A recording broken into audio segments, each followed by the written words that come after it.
inside. You are innocence personified, and I will drag you down and sell you out. Run away. I am cold like December snow. I have carved out this soul made of stone, and I will drag you down and sell you out. Embraced by the darkness, I'm losing the light. Encircled by demons I fight. What have I become now that I've betrayed everyone I've ever loved? Push them all away. I have been a slave. Good evening, everyone. Off the Ropes, episode 16, the AEW All In review and preview of AEW All Out and WWE Payback. Welcome, everybody. It's your boy Brett Swinney here. I've got Brandon Ogden and Judas, a.k.a. the Professor Matt Diggs. How's it going, guys? Judas, it's going good. Save me the vocal version of that. You know, I'm just singing it in my head. Yeah, I'm waiting for winter is coming, and Brandon and I will hold hands and blast it out to Garland, Texas. Okay, so because me, you, and Jeremy were there last year, we got to get Kyle and Brett with us this year, and it'll be a good time. Yeah, we just Brett is under the delusion he'll be prepping for a Tyler Chapel Hill State Championship that weekend, but I think the rest of us know he can be with us. Hey, if it's I can do both. I did it last year. I was there Wednesday night, and then I was at the Carthage game Friday morning. So, hey, I'm all about it, man. We'll take off the ropes on the road. So we're doing well, Brett. How you doing? Man, I'm ready, man. This is going to be a busy week. We've got, I've already done two shows. I got one tonight, and then we'll have our wrap up show on Wednesday. So busy week. But first off, before we start talking about the All In pay-per-view, want to bring up the Bray Wyatt tragedy. Just hearing the whole story, because they kind of kept it quiet for a while. They just said he was sick. He wasn't sure if it was mental health or actually sick. But hearing the fact that he had contracted COVID earlier in the year, and then kind of I guess gave him a little more heart issues. I guess he had a previous heart issue, and it kind of made that worse. And the fact that they thought he was getting better and going to be returning soon, and then it just had a heart attack and passed away. Just sad thing. I mean, I'm a huge Bray Wyatt fan. I love what they did. I think he's one of those that if they could have done so many things with his character several times and just kind of fumble the ball, but he always seemed to make it entertaining, even when the creative team didn't give him a whole lot to work with. Guys, thoughts on this? Man, it was sad. I was at a football game, and I get a text about it, and I read it real quick, and I thought it was his dad or uncle or the one that went. I just read saw the Triple H post, and I just read, thought it was someone related to Bray Wyatt, one of the other rotundas, and then I looked at it again, and I was like, wait, and then I saw a graphic. I was like, wait, what happened? It kind of caught me off guard, and Bray was great, very creative. When they gave him freedom to do the whole Wyatt family thing, it was some of the best. That was some of the best storytelling that we had in WWE before the Bloodline was the Wyatt family stuff. And then, the Fiend had its moments, and then it seemed like what they were going with, recently with the Wyatt Six or wherever they were going with that, it seemed like it had promise. It just never, when he had to go away, it never could get off the ground. And I still think they were maybe going to explore that eventually, but now it's not, just a sad deal. And, you feel for his family and everyone close to him, but I enjoyed Bray Wyatt. I was kind of looking and just kind of reminiscing some of his matches. I feel like the two of his best matches were both at Elimination Chamber pay-per-views. One was an Elimination Chamber match, and then the other was the Wyatt family against the Shield at the Elimination Chamber in 2014 when both were both fairly new. So, but he had a lot of great matches, and but just a sad deal. Yeah, absolutely. I was driving for football on Thursday, and my phone was just blowing up with everybody I know sending me texts. Did you hear? Did you hear? And I didn't really get a chance to deep dive at that time, since Brandon, like you're the same way. You're probably out getting ready for a game and getting ready for the first opening kickoff and processing all that. It was definitely very sad. And wrestlers, they give us a lot. They live a very hard life, and I'm thinking about what kind of a segue to what we're about to talk about with All In. The Chris Jericho and Will Ospreay story was, that you should appreciate, because Chris called Will and said, hey, you're killing yourself with the bumps you take and the style. You got to be able to tone it back. And it was probably a little bit of truth to that, and they turned it into a storyline. And wrestlers, it's a hard life to be out there and to take those bumps and to keep your body in that kind of shape to deal with that. Obviously, Bray gave everything for us, and you gave some good memories, and I love that Shield and Wyatt family. Some of those 6-man matches that they had very early on was very reminiscent of the AEW storytelling, where they just went out there and they tore it up, for 30-35 minutes. So Bray or Wyndham Rotunda, if you're on the AEW side of things, he's definitely going to be missed. And I haven't seen SmackDown yet. I've been spending my whole time watching AEW for the last couple days to get ready for this. I'm sure there's a great tribute there, and hopefully we have less stories like this, because one of the sad and frustrating things about being a wrestling fan is we have to talk about these things way too often. And then, and not to say it's not important, but I mean, it's like the day before we had the Terry Funk thing, and it's hard to truly get to breathe that in, because he was, especially in the 90s, one of my seminal memories was that Ric Flair Terry Funk feud, and that I Quit match was just amazing theater.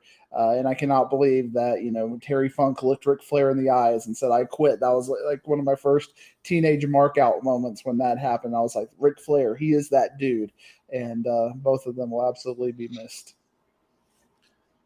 Yeah, you're right. And that, to me, the Terry Funk, I think of Mick Foley, because he kind of was the same, kind of passed the torch to Foley, and that's because Foley's the one I grew up watching, doing all the crazy stuff.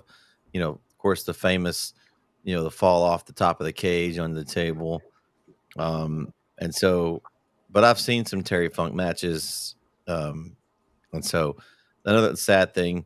But the Bray Wyatt thing is just tragic. Honestly, the whole Wyatt family, you had 2 out of the 4 have passed away, and I wonder what they'll do with it. I've seen some people calling for them to continue the storyline with Uncle Howdy.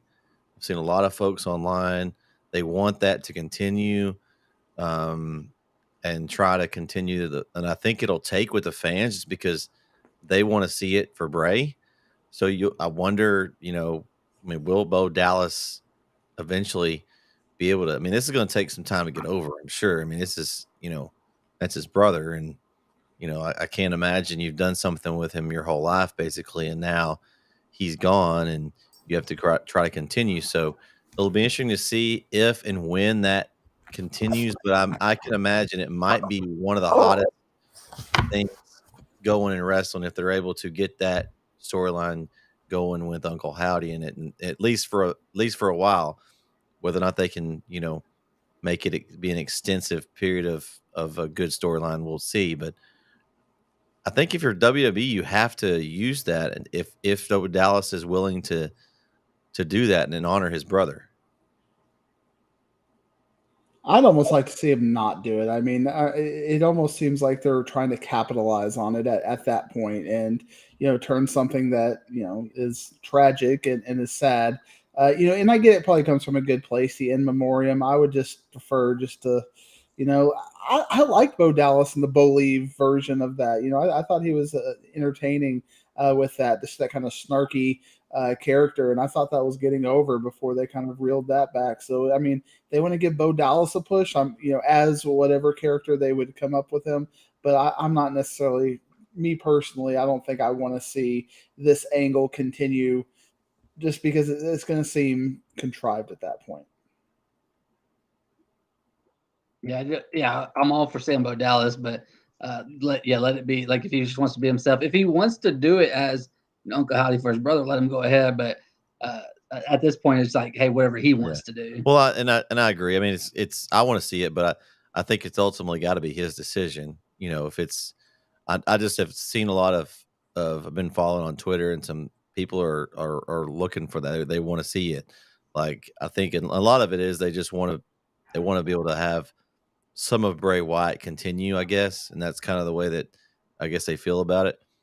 But we'll see what happens. I mean, either way, it's going to be a while before we see Bo Dallas. I'm sure it's going to take a while to decompress this and try to figure out what he wants to do, and if he even wants to continue wrestling. I mean, that's something that, you know, when you've been doing it so long with somebody, it's one of those things that it's going to take a while for him to realize what he wants to do, probably. So, on a happier note, we have some All In to talk about. Give me some thoughts of the show in overall perspective from you guys before we start talking about individual matches.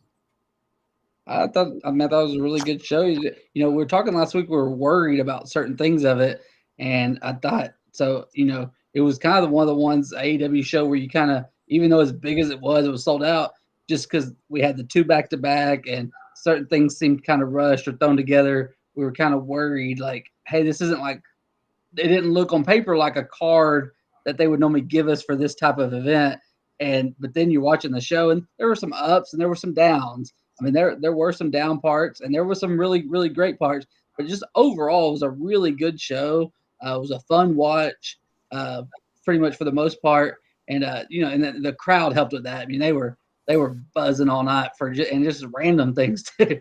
But and so there was great storytelling in multiple matches. I mean, we'll get into exactly which ones, but I can think of 3 or 4 right off the top of my head that had just tremendous storytelling without even the wrestling. I mean, obviously the main event, the women's match, there was just some great storytelling on this card. It had everything, and there was just the cool things with the entrances and the setup and the arena. It was just a great show. Hi, Kyle.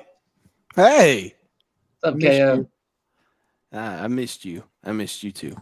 Actually, and I want to start by saying that I think I'm going to say a lot of things that you agree with tonight, Professor. Okay. Kyle was channeling his inner professor last night in their other show. So here's the thing. They were trying to crown Kilgore for keeping it close with Carthage. So then that automatically catapulted Kilgore that they're going to beat Gilmer just because they kept it close with Carthage. I said, let's calm down. Why are we giving awards to teams that are keeping it close with other teams? That's participation trophy. So, but I channeled my inner professor, and then I said, and I got back to normal. Getting those moral victories out there. See? Now, Brandon, one you know, I've been to a few of these WrestleManias, and I'm going to the Grand Slam coming up here in a couple of weeks, and I quit going to. I mean, I go to the city of WrestleMania, but I've quit going to the show just because those big stadium shows are ridiculous to watch. It's really hard to enjoy it, and I was looking at some of those setups. That had to be miserable for the fans because that stage, was so it was covered. You couldn't see a thing. I mean, you're going to the stadium to watch it on TV, and I really and I feel like they actually did it worse than WWE does because they put a top on it. I guess they're worried about rain at some point, whereas at least WWE will have it where if you can kind of see down into it. So I think for the fan experience, it was probably not a great experience. And from a TV wise, obviously you have to do it to get the practice at it. But I thought they could have done more television production wise. I get that they're pro wrestling and not sports entertainment. But having that big of a stadium, you got to give it a completely different feel than a regular pay-per-view. And I think, they just kind of ran it as a regular pay-per-view in a stadium instead of really giving, I would have loved to see them start out with, God Save the Queen and have a singer or something come out there to really highlight that this is a special show and that this is something that is completely different. So, I think they actually failed for me at the stadium's version of the show. Card itself, fine, but if you're going to be doing it in front of 80,000, you got to learn how to step up from. You got to start somewhere though, Matt. So maybe this is the first one. Yeah, like what what was the first WrestleMania? I mean, it was great, obviously, but still, they all haven't been great. So, and they started with such a big first show. I mean, this was you compare it to the first WrestleMania. I'm sure this was the largest wrestling crowd in history. So I mean, allegedly, yes. Well, I believe their numbers more than I believe WWE numbers. I think they all embellish a little bit. So I don't know. I don't know. I mean, it looked packed in that place, but there definitely wasn't 100,000 at WrestleMania that year. They said there was 100,000. There's no way. But there may have been 80,000 in Wembley. I have no earthly idea. All I know, it was a ton of people. That's it. It was a lot of people. So I'm gonna tell y'all something I liked, and we'll talk about that match at some point. Was the multi view on the Stadium Stampede match? I like the where they had where they put two cameras and you could watch both things going on at one time. Now I don't know what the people in the arena were seeing, but I like that. Like they had the guys that went in the back that were fighting in the back, they had a second picture there so you could watch both. I thought that was cool, production wise. I don't know if I've seen WWE do that, but I'm sure now they probably will since they just saw it on AEW because they're watching. But I thought that was neat because a lot of times you forget about the ring, you go to the back and you can't see what's going on in the ring. They kept the one on the ring and they followed the guys around the stadium, which I thought that was really neat. I thought they did a good job of making it different. The graphics and stuff were cool. I thought they really did a good job with that kind of thing. I mean, I agree with Matt. If I would have went, you probably had to take your binoculars and to be able to see it. But I mean, again, this is their first one. I thought overall the looks and feel of everything was cool. Of course, they spent a lot of money on the entrances. Tony Khan always does that, and so I thought some of the entrances were really cool. I mean, overall, I thought it was pretty solid considering it was their first attempt at a huge event. I thought it looked really cool. I thought it looked excellent, actually. The setup was neat. I think the aerial shot of Wembley Stadium with the fireworks going off, kind of like they do at all the big pay-per-views and WrestleManias, I thought that was neat. I just love the aesthetics of it. It just looked cool.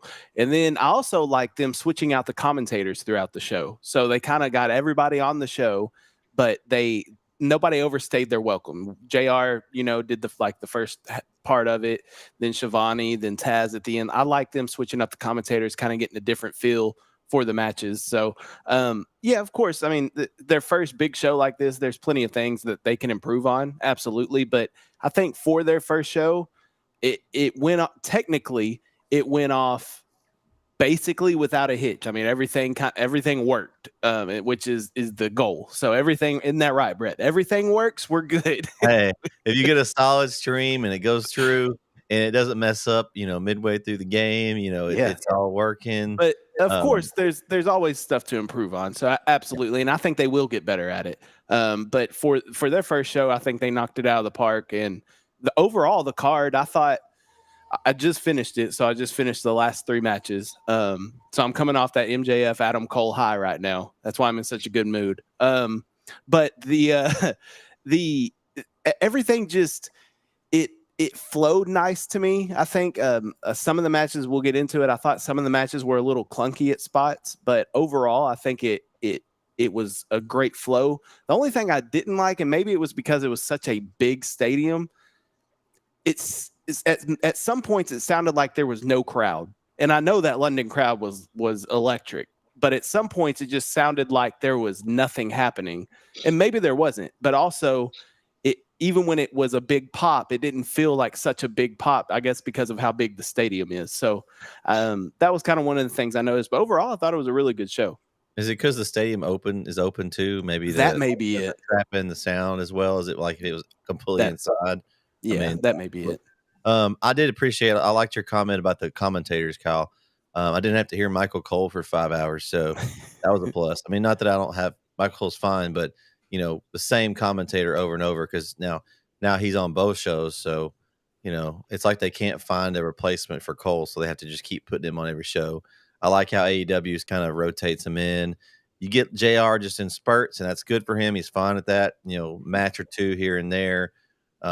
Excalibur's excellent. We've talked about this before. I love his commentary. Of course, now you've got the Collision team where you can, you'll be able to work some of those in. I'm sure those guys will probably do more of this next pay-per-view, because I guess that's technically the Collision. Well, Nigel was on the show the entire show. Yeah, and I love Nigel. But Ian wasn't on this one, was he?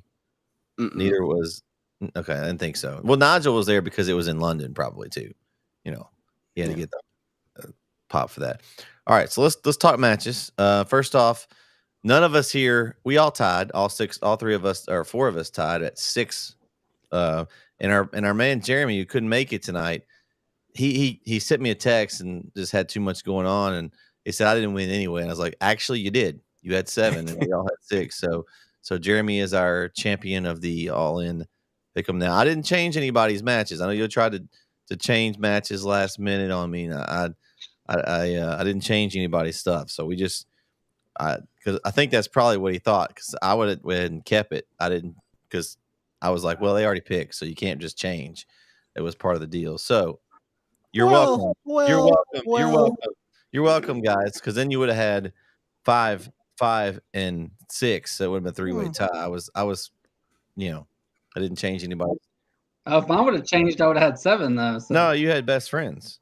Best friends. No, I'm talking about.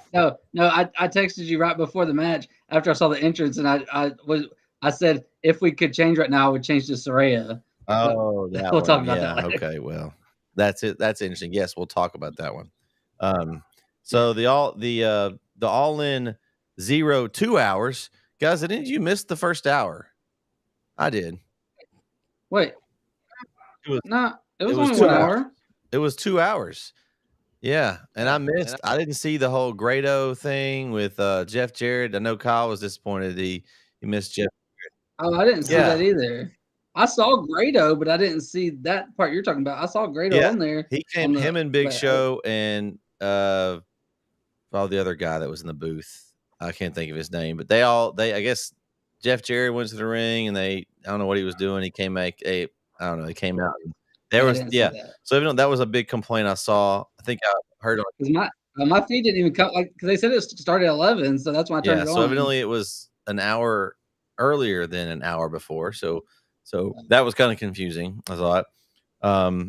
So we had the first match was the Cole MJF versus Aussie Open, and guys, we all missed this. We all had Aussie Open. Of course, it completely changed the I guess the effect of the last match. Is kind of like, we kind of thought, well, they might miscommunicate and then they'd be mad at each other, and we were completely off on that.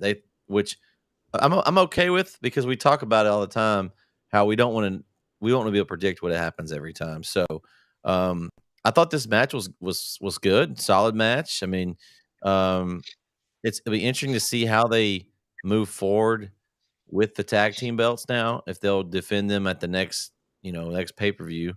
And I haven't seen anything on. I've got to actually look up the card and what they've got posted for the next one when we talk about it. But what did you guys think of the match? I thought it was great, and Kyle was, even though he picked Aussie Open, he was right about kind of what could happen if MJF and Adam Cole won. He kind of laid out the plan there, and also by them winning, it helped some of the storytelling during the last match and after the last match, which we'll get into. But because if they don't win the titles, there's certain things they couldn't do, and probably what they can do going forward. And I think we got a little teaser too. But in this match, I loved it. It got the crowd going early. And I love, you and Jeremy talked about this in our little, we since Kyle wasn't watching live, we kind of went over to a side chat, and we talked about how, because you get these in WrestleManias too, like at Levi's and Tampa Bay and stuff, these where it's still daylight outside, and it gives a cool feel. It gives a cool feel to it, and somehow for some reason the crowd's a little more amped up in those too. But this one, it's Adam Cole and MJF, so the crowd was going to be into it. And just the little things MJF did, like he acted like he was going to dive and he didn't get the dive in, but he did it later in the show against Adam Cole. And then the kangaroo kick, he didn't get the kangaroo kick the first time. Then he got it. Then they finally got the double clothesline. And then they won, and it was like a shock, even though we thought it could happen when none of us picked it. And it happened randomly. Like it didn't, they did the double clothesline, but it seemed like they were going to kick out there. And it kind of caught me off guard. Like, wait, they just won? I wasn't expecting the match to end there. So that was, you could say that's good or bad, but it was probably one of the best 0 hour matches you'll ever get. See, for all the reasons you just said, I didn't like the match. Brandon and I are. I'm it wasn't a 5-star match. It was probably like a 2-star, but I enjoyed it because I enjoyed. It's because I enjoy the characters. And I get what you're saying with that, and I enjoy the characters as well, and so maybe I should lighten up like that. But one thing I hated back in the Attitude Era was like when The Rock would win with the people's elbow. Yeah, I'm like, come on, I know I have to suspend disbelief with wrestling, but how can these people take screwdrivers to the head and go through 8 tables, but a double clothesline will keep you down for the count? I just don't like that, and that's just a big time storytelling with that. It was fun. I thought it was a little bit too short. I wish they would just put on a good match because I think Aussie Open deserved that. I think Aussie Open deserved to get to show what they can do because they've had some really good matches, and maybe in the lead up to that they got to have some of those good matches. But I kind of came away disappointed. I wanted a little bit more. I get that you have to protect the main event, but if you're going to put them out there in the first place, it's kind of like we've seen with some of the other WrestleManias. Bret Hart and Owen Hart had a banger, and then Bret Hart wrestled again. I want to see something like that, not necessarily just a 2-star match where you have a couple of bits and you win with a friggin' double clothesline. Before Kyle goes, you could probably, if it was the first match on the main card, you probably could have done that. But since it's on this hour because you started their match after, they didn't have much time to go. You're kind of strapped on time there. If they would have had it on the main card, they probably could have did a little bit more. But the other match ended like 2 minutes before kickoff. I liked the match. I thought it was fun. It did what it needed to do, I think. The kangaroo kick from MJF was something that stood out for me. That's what I wanted to see. I think after watching the last match too, and I know we'll get into it later, but after watching that last match, I think this is going to set up MJF and Adam Cole versus the Kingdom at All Out. I think that's what we're getting at All Out. I guess that's fine. I like it because it kept the team together. I'm interested and intrigued to see how they keep this storyline now intertwined because in my mind, Cole doesn't deserve another shot at the title until he has to work his way back. But they're going to have to coexist as a tag team with Cole always sitting there, wanting that title. It's intriguing to me, and that's what I appreciate about the storyline. So, I got it wrong, but I appreciate the storyline that AEW has given us. So I'm okay with it. Yeah, now we're kind of going to be sitting there and waiting. We're expecting the turn now, but it's got to be at some point, right? If they're going to do the match again, then somebody's turning on the other one, and then they'll have the match, and it'll, but we'll see, I guess. All right, let's go to the next one. Hook defeats Jack Perry for the FTW championship. I thought this was interesting. I like Jack Perry coming out in the limo. I thought that was cool. Him being all cool and, rich boy Jack Perry coming out. And then Hook just took it to him. Using the car. I like that this match was a little different. The FTW rules, kind of an ECW feel. Honestly, I liked it for what it was. I'm not a Jack Perry fan. I think Hook still got some run, and it was interesting to see what they do with Jack Perry here because they didn't give him much of a reign. But it was a solid hardcore match using the windshield. That was a cool spot. He tapped the window, showing it was real glass, and then then he's the one that goes through it. So I expected Hook to win. that's who we all picked. So, we all kind of thought that was the case. What do you guys think? I love the Jack Perry entrance, the whole limo thing, and then I like that they used the limo as an immediate prop. He was up top, did the RVD taunt, then hit the move on Hook, and then like you said, hooks him through the windshield. But in a loss, I feel like this was the best we've seen from Jack Perry. I could be wrong there, but I thought this was Jack Perry's best match that I can recall. Like even in a loss, I thought this was the best he looked. It gave me because I'm like same with you, Brett. I've never been high on Jack Perry. Matches he's won, I don't see it from him, and I think it was the character. And even this character, I wasn't sure about yet, but yeah, what I saw yesterday I can see things from him. I thought this was the best I've seen from him.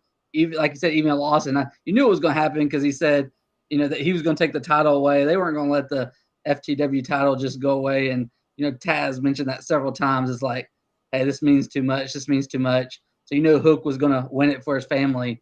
But it was a good 0-hour match. But I just thought it was the best I'd seen from Jack Perry. Ultimately, I can't remember which of the shows I was at where I saw a Jack Perry match, but it was maybe even our thing at Winter is Coming or Grand Slam last year. He had a really good, like a 20-minute match, and I was surprised. I was like, wow, I'm entertained by this. And now we showed that he could also do the hardcore stuff, and have that. So I agree with you, Brandon, as far as that goes. I was sports entertained or pro wrestling entertained by that match. I thought they did good. That the blood from that thing. Obviously that was legit. But he showed he could take a bump. More curious for me though is, and you're about 10 minutes behind me, Kyle. I finished the pay-per-view about 7:30, and you did it. So the first thing I did after that was go to Cage Side and see what the dirt sheet said about that. And apparently there was a Jack Perry and CM Punk blow up, and now there's something with that now. And I'm hoping that's just another CM Punk rumor because that's gone wrong. Because I'm getting tired of that stuff, and so I hope that we still get to see both of them at All Out or doing whatever storyline is next. But I agree with you, Brandon. Good stuff. So complete transparency. Didn't watch any of 0 Hour. The only match I watched was MJF and Aussie Open, or the Better Than You Baby and Aussie Open. I went back and watched that one. All the other ones, haven't seen them. But sounds like Hook won. I love it. I'm a big Hook guy. I like Jack Perry too, though. I am a Jack Perry fan. But I think that title deserves to be with Hook and not on Jack Perry. I'm not sure why they did the title thing with Jack Perry then. I'm not sure what they're doing with him. He kind of feels like he's in limbo. But I honestly, I think the FTW championship needs to be retired and just gone with. But if it's going to be retired, it needs to be retired by Hook and not Jack Perry. So I like it. So, are you a fan of Jack Perry's new character more than the previous? Or do you have a preference? I don't know if I'm more of a fan of it, but I think it was time for a change. So I think he needed to do something different. But I don't know. I don't like his theme music. I think the Beethoven thing is kind of lame, kind of like the Don Callis thing. I kind of honestly thought it was a temporary theme, and they were going to give him something, but I'm yet to see that. I like the FTW. I like it's that it's a hardcore title. But I wish they would kind of like make it a official title if they're going to do something with it. Cause I would say, hey, if it's a hardcore belt and that's hardcore rules matches, I love those. Moxley should be the champion of that one. Honestly. He bleeds more than anybody in the entire wrestling industry. And probably could hold that title for a long time, but I do like it in that aspect. I wish they would officially recognize it or create, if they're going to retire that one, maybe create a hardcore. I like the hardcore belts. I think it's just a different match, a different type of way to have a champion. Because I always liked it back in WWF when they had the hardcore title. I thought that was a cool title just because I honestly liked when they just could have, not the 24/7, but the hardcore one. I mean, that was like where you could just attack somebody in the back and you just never knew. But it was actually, people wanted the belt. Like it wasn't a joke belt that, the guys passed around like, the guys that couldn't win anything else. But I'm interested to see what they do with it with Hook. I do like the title if they would, make it make it that hardcore title. One thing, Brett, yeah, we've argued about this before, so I won't go into the full rigmarole. There's too many belts as it is. So, the fact that you want to recognize that, well, I know it's later on in the card, but one of the most annoying things for me about the whole card was Will Ospreay coming out with some IWGP United Kingdom title. Like, I mean, come on. At what point are we just like, Well, that title is different, Matt. That's what my point. Like, I like it because it has a different, like, it's just not a regular title. It's got a different stipulation behind it. That's why I like that one. Not that we need more titles, but at least that one has a little bit different. Like, there's a different reason to win that one. Then you have to be able to be hardcore to win that one. So that's it. I agree with you on the fact that there's so many belts. Part of it's because you've got Ring of Honor attached. Now, I get IWGP. He's coming from New Japan. So he's just bringing his title. That's technically not a belt from this company. It doesn't really, I mean, it does count, but it doesn't count. They don't really defend that one except for when they do their crossover shows with them. Except when they do, because, on a random Rampage, you'll have a AAA title match here or there. Yeah. So, yeah, I think it's just that way of kind of promoting the other company. They cross over and they, they're promoting their belts and showing their titles. That's probably the deal with bringing them in. They get to use their wrestlers and then they promote their belts. I would imagine that's part of it. But I do think there's something with the Ring of Honor. I don't know how that works. I don't ever watch Ring of Honor shows. I don't know if any of you guys have time for it. I don't, but that to me is a little much. Like, you've got Ring of Honor tag champs, you've got AEW tag champs, you got a TV title. I guess Samoa Joe has that. Does Claudio still have the Ring of Honor world title, but he doesn't ever defend it? I some of that to me is a little confusing, but teach their own, I guess. Pure title and all kinds of crazy stuff. Then you move us along, Brett, before I have a coronary and start yelling at Kyle for nothing he did wrong. There was one, I forget who it was, but somebody came out without their title. I forget who it was. They had a title, but they came out without it. And I'm like, okay, well, that shows how important that title is if you're not even willing to come out with it. So I can't remember who it was, though. I remember that now, but I can't remember either, Kyle. It'll come to me. Was it Eddie Kingston? Was Orange Cassidy? Or? No. Orange Cassidy has it in his backpack usually. But I mean, this person it wasn't anywhere to be found. I mean, I can't remember who it was. Maybe we'll think about it as we go. Yeah. All right. So let's go next match here. Chris Jericho and Will Ospreay. Wait, you're skipping. Oh, well, I'm just going in order of the show out thing I have. What do you? Oh, okay. I thought you were going like in order of the first actual match was card. CM Punk and Samoa Joe. We can go that way. We can go that way. I was just trying to keep track. CM Punk versus Samoa Joe. Little did we know that CM Punk had a scrum before he came out, as y'all discussed earlier. You couldn't tell. I mean, he came out, and I was honestly, we've seen these guys wrestle a few times over the last little bit. I like the match, honestly, for these two.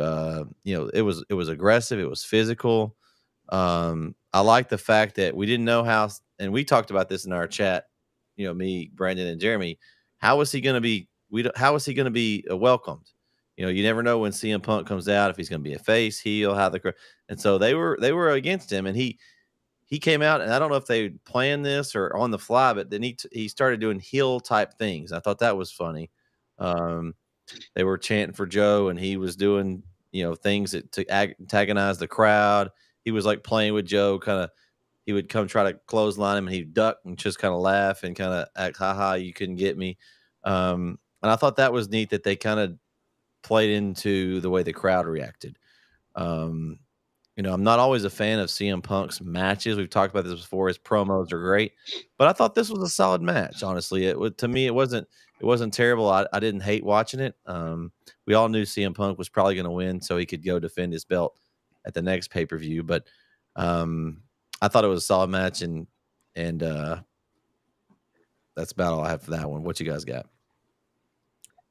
Yeah, this match really didn't do it for me. And luckily we got the two matches on the 0 hour that kind of masqueraded as the opening of the show, because if this is how my show opened, I would have been real disappointed, even though it technically was, but luckily I was living off the high of the 2 previous matches that were pretty good, and this one I was just kind of ho hum for me. I mean, there was a couple things that stood out, and you mentioned some Punk things that stood out. Mine were more Joe. I liked when Punk was on the turnbuckle and Joe was outside, and it was like a weird Punk jump, and then Joe just kind of nonchalantly like walked out of the way and laughed at him. And then you see people put people through the announce table all the time. Joe slung Pumpkin through the front of the table, and I don't know if I've ever seen that before. And he like did it, and Punk's bloody, and he flips him off, and I just thought that was kind of. But then I don't know. I knew Punk was gonna win, but it was just a weird way he won. He did the Pepsi plunge, and I don't even think he did. Did he do a GTS at all in the match? I don't think so. Well, did he? Yeah, so it was. I think he tried. I think it connected, but it looked bad. Yeah. This match just didn't do it for me, but I mean, so.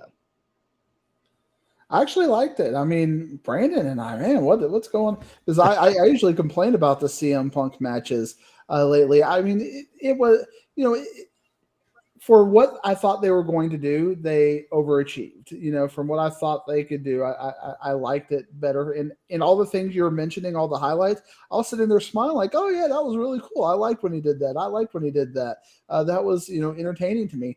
And we always talk about finishers and super finishers, and I felt like CM Punk had to do a super finisher to win. I mean, I thought that was a pretty gnarly move to that they had to use to put him out. So whereas you thought that was a little bit awkward, I thought the move itself was awkward, but the fact that he had to do a super finisher to win, I liked it. I liked the psychology of the fact that Punk can be heel or face depending on the crowd and whatnot. And overall, I came away sports entertained. I'd say 2.5, 3-star match, but that was probably a little bit more than I was expecting. I enjoyed the match too. I liked it.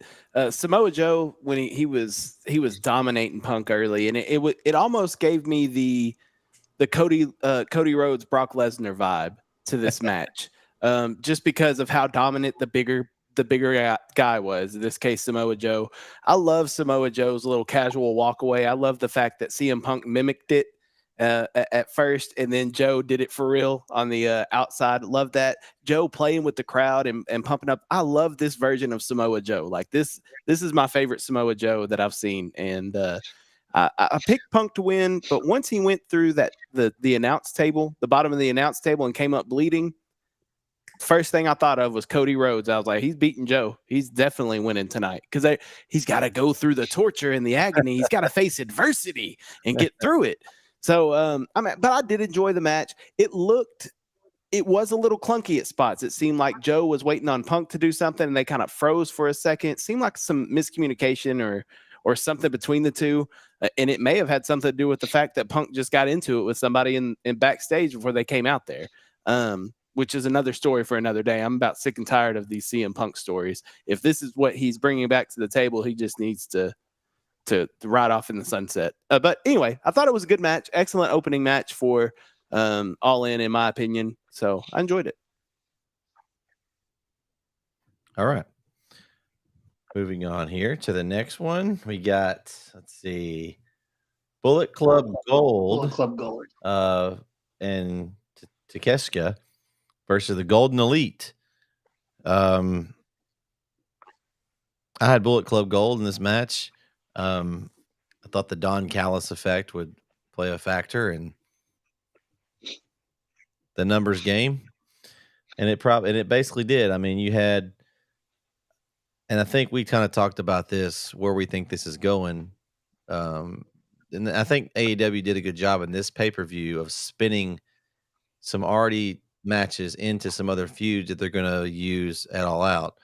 But I think overall the match I thought was really solid. I like any match that's got Kenny Omega in it is going to be a good one. Usually, he doesn't really do bad matches. I like the golden. I like the Bullet Club Gold. Honestly, I like the group. What they've done with the Guns is elevated them from basically they were a laughing stock. After they got rid of their dad, and they had the titles for a little bit. They were okay, and then they took them away from them real quick. This move was a natural fit Bullet Club with the guns. I mean, guns and bullets. I mean, it's a perfect fit. I don't know that they could have. You can't write that stuff. It just happened naturally, and they made it just fit. But I'm excited to see. I think Takeshita and Omega will be at the next pay per view. I think that's going to be I haven't officially heard that one announced, but I think that's where it's going. And give me that match right now. I'm ready for it. With the Don Callis thing, he's kind of looming around, and he's a good manager heel. He's almost like the Paul Heyman of AEW. He kind of lingers around the ring, just gets enough to get involved, puts groups together. He does a good job, and as much as I despise him, I think he's intertwined himself in two different storylines right now, and I'm expecting him to just continue to collect family members, and he has his own little group at some point. We'll see how that all unfolds, but honestly, this match for me, I really liked it. I was entertained. The stories are there. There was great wrestling, great overall match quality, and I really like this one.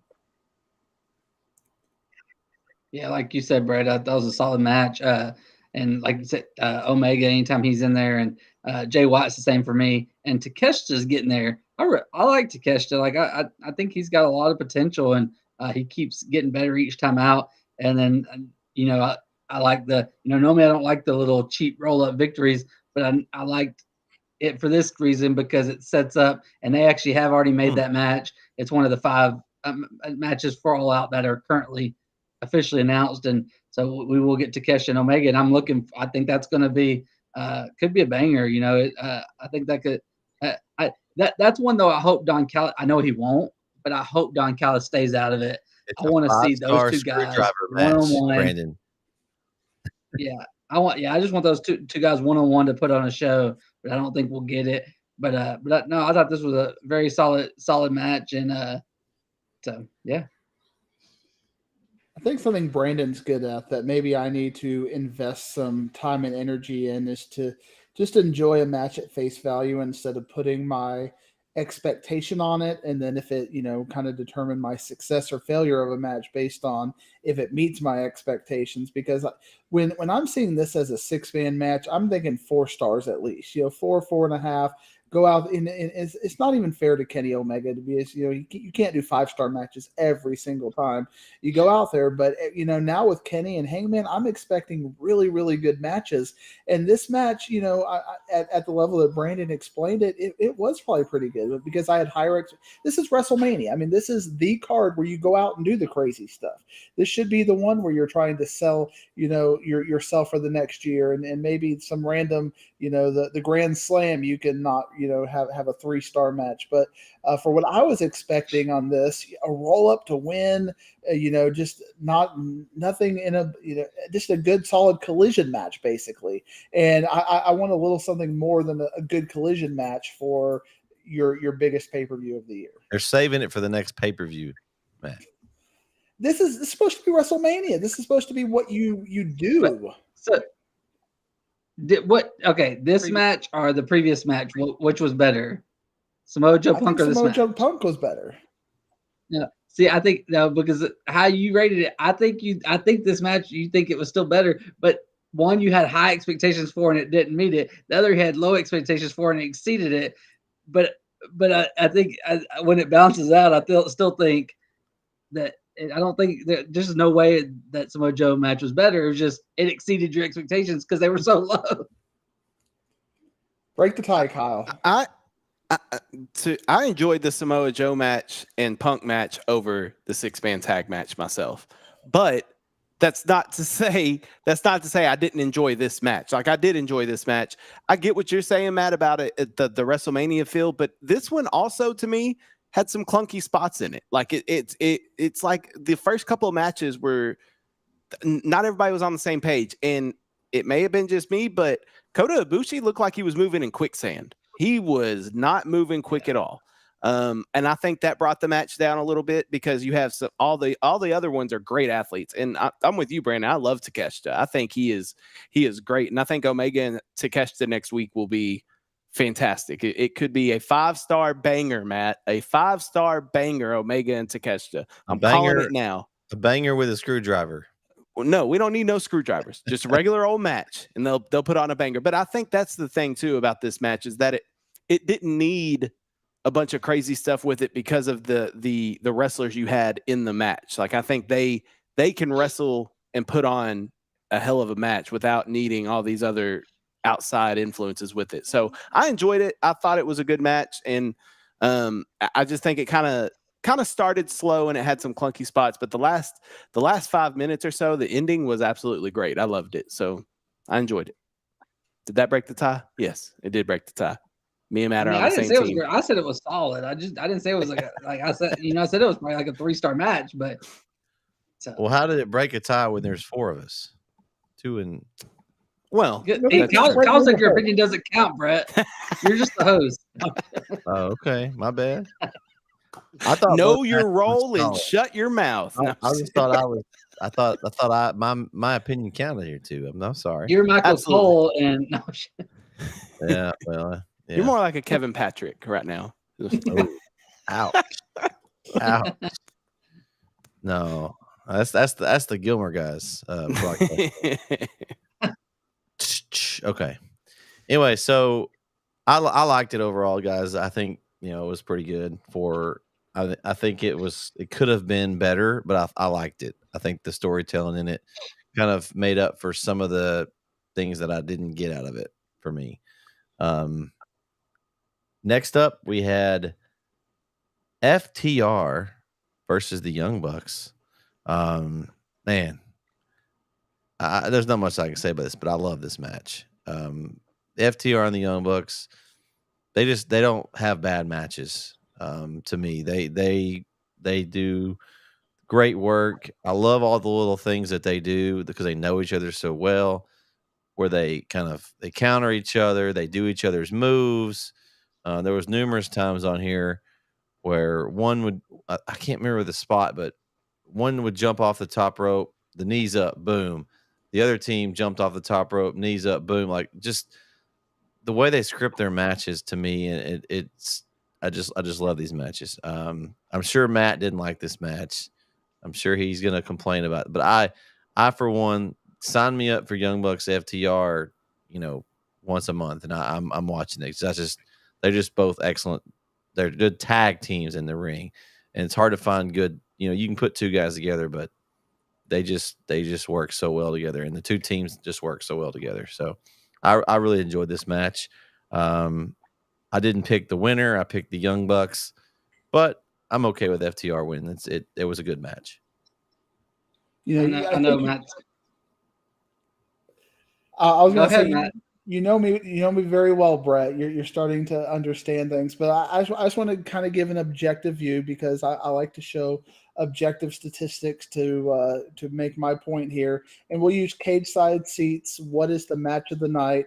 The majority did say what you probably think, but CM Punk and Samoa Joe got 23% of the vote, whereas the Golden Elite versus Bullet Club Gold got 2% of the vote. So, I mean, I think. Well, I didn't think that was the match of the night, but I probably thought it was like 5th or 6th, but I thought CM Punk and Samoa Joe was like 9th. So. But yeah, I mean, for all the same reasons, Brett, why you think I'm not going to like this match, I disagree with you, Brett. As far as I don't think they have great chemistry, FTR and the Young Bucks. There's just something a little bit off about when they wrestle. Do they have a good match? So did I enjoy it? Yes, but they have yet to produce a 5-star match, and I think the last 3 matches that FTR did on Collision were better than this Young Bucks match. And if you can go out there and put that kind of performance on free TV, again, the WrestleMania has got to be better. And and I feel like the Young Bucks haven't been wrestling tag team for a while, so they're a little bit rusty. So this is a very technically good match. They did a good job, but I think they could do better. And to that end, I'd like to see them do better. I'd like to see this a couple more times because I think they can get that chemistry better and produce that level of a match. But this, good match, but it could have been great, and it maybe should have been great. I knew I was going to disagree with Matt on this one, and I don't think it was a 5-star, but I do think it was an absolute banger, and I think it was one of the top 3 or 4 matches on the card. And I like Brett said, there are just certain things about it. I like one of my favorites was when they did the FTR trigger, and then the Young Bucks kicked out of it. but they kicked out first, and then they did the FTR trigger, and then they gave him a little kiss, Oh, yeah, that and was then yeah, and then did the shatter machine, and then the springboard shatter machine at the end was, I mean, that was looked like one of the Jacksons was going to do a cool springboard move, and then they just kind of caught him as like an RKO out of nowhere, but it was the shatter machine out of nowhere. I thought this was a great match. I did enjoy the match, but here's where I thought me and Matt were going to be in step and toe right here. This is where I thought we were going to be perfect here. I thought it was a great match. First off, I don't think they thought the streamers through completely because they were hanging there the rest of the night. Caught. Yeah, that was funny. I don't think they thought that through completely. The false finishes, ridiculous amount of false finishes in this match, and for me, that brought the match down, in my opinion. I thoroughly enjoyed the match. I did, but it was unnecessary. There was even one point, I can't remember who it was. It was either Matt or Nick Jackson, but they literally pulled up Cash's arm to prevent a 3 count. The camera was right there and they showed it. And you see Matt or Nick Jackson pull his arm up and then they're like, oh no, well, come on, man. Like, we don't need all of this. These 4 men in the ring are fantastic. I think it was a great match. These are great 2 tag teams, but I could have done without half of the finishes, false finishes, and it still probably would have been too much. Like, it was just, yes, it kept me on the edge of my seat, but at one point, I forget what happened, but I want to say the Young Bucks hit some type of crazy sequence on FTR, and I was like, yeah, that's it. And then they kick out. I'm like, you've got to be kidding me. Like, to Matt's point earlier, a double clothesline can take somebody out, but all these moves ain't taking these people out. Like, it's a little excessive. So that's my complaint I have with this match. I thought it was a good match, but I'm not going to call it a banger because they had about 8,500 false finishes in this match, and it was just a little excessive to me. And I think that's what you just verbalized, is that you didn't need that when they wrestled, the goal, or they wrestled the Bullet Club. It was just a really good match. Yeah. And that's all you needed with that. But the Young Bucks, you got to do all this stuff that masks the fact that I don't think they have the great chemistry quite yet. And maybe they'll work up to that. But like you said, Kyle, and I hate that as well. The WrestleMania is just you have to have a super finisher to win the match, and we saw a super finisher to do that to win this match, and all the false finishes you can definitely do without it. And when these two finally get that story written, that's the story that will be their hallmark. I think they will have a great match, but I'm still waiting for it. All right, move on to the next one. Was a match that I wasn't sure about coming into this, guys. The Stadium Stampede match. Kyle's, I can already get Kyle's reaction. This match made me uncomfortable, but go ahead. I honestly wasn't sure how this match was going, but I really liked this match. I absolutely, this was one of my favorite matches to watch of the night. And I may have a bunch of people you guys may disagree, but coming into this match, I wasn't sure. We had the stadium empty on some of the matches before. I mentioned earlier, and I don't know if Kyle was in here, I like the dual cameras where they had the PIP, kind of like they had the 2 angles. They kept it on the ring so that when they showed the backstage, you didn't lose what was going on in the ring. But I mean, this was gruesome. It was creative. I just really like this kind of match because it's just different. And, I know we've had a few of these, but, and I really like the way they're going to turn this into now a Orange Cassidy looks like versus John Moxley, possible for All Out. And sign me up for that. I want to see that match. You knew Moxley was going to bleed. Okay. So did anybody cringe when they shoved whatever that was in Moxley's head? Oh, barbecue skewers. Oh my gosh! Yeah, that's where I my mouth. I was sitting there watching. I was like, okay. And then when that happened, I said, oh. I have never seen anything like that in a match. And to me, props to him for taking that. But it just like hung there for a few minutes, like it was just sticking out of his head. But it was very entertaining. I was entertained. And I thought they did a good job with the storylines kind of intertwining. that's going to spin off to a match to the next pay-per-view, which is what we were worried about, not having time to build storylines, but they've already kind of got something built here. And could this be the end of Orange Cassidy's reign as international champion? We'll see, I guess. But I like I said, I liked it, guys. I thought it was very entertaining. Yeah, it was a lot. There was a lot happening in this match in different times at the same time. There was just so much going on.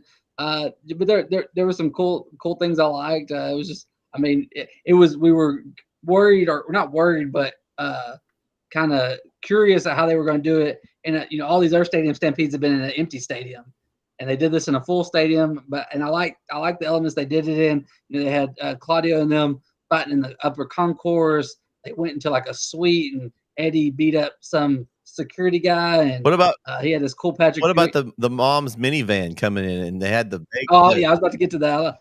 We love Sue and the cookies. Hit him with the cookie tray with cookies on it, and I love Eddie's Patrick Ewing jersey, and just just wild. It was just a wild match.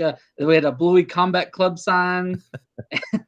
We just a lot. There was a lot going on in this match. Probably my favorite part was the end of the match, and Eddie and Moxley are just laying there. Moxley's bloody, and Eddie just got his finger in his face, flipping him off like, you did this to yourself. So, and you talked about Moxley and Orange Cassidy. Well, they're not jumping straight into that. Well, I know, but they're doing. I know, but I figured.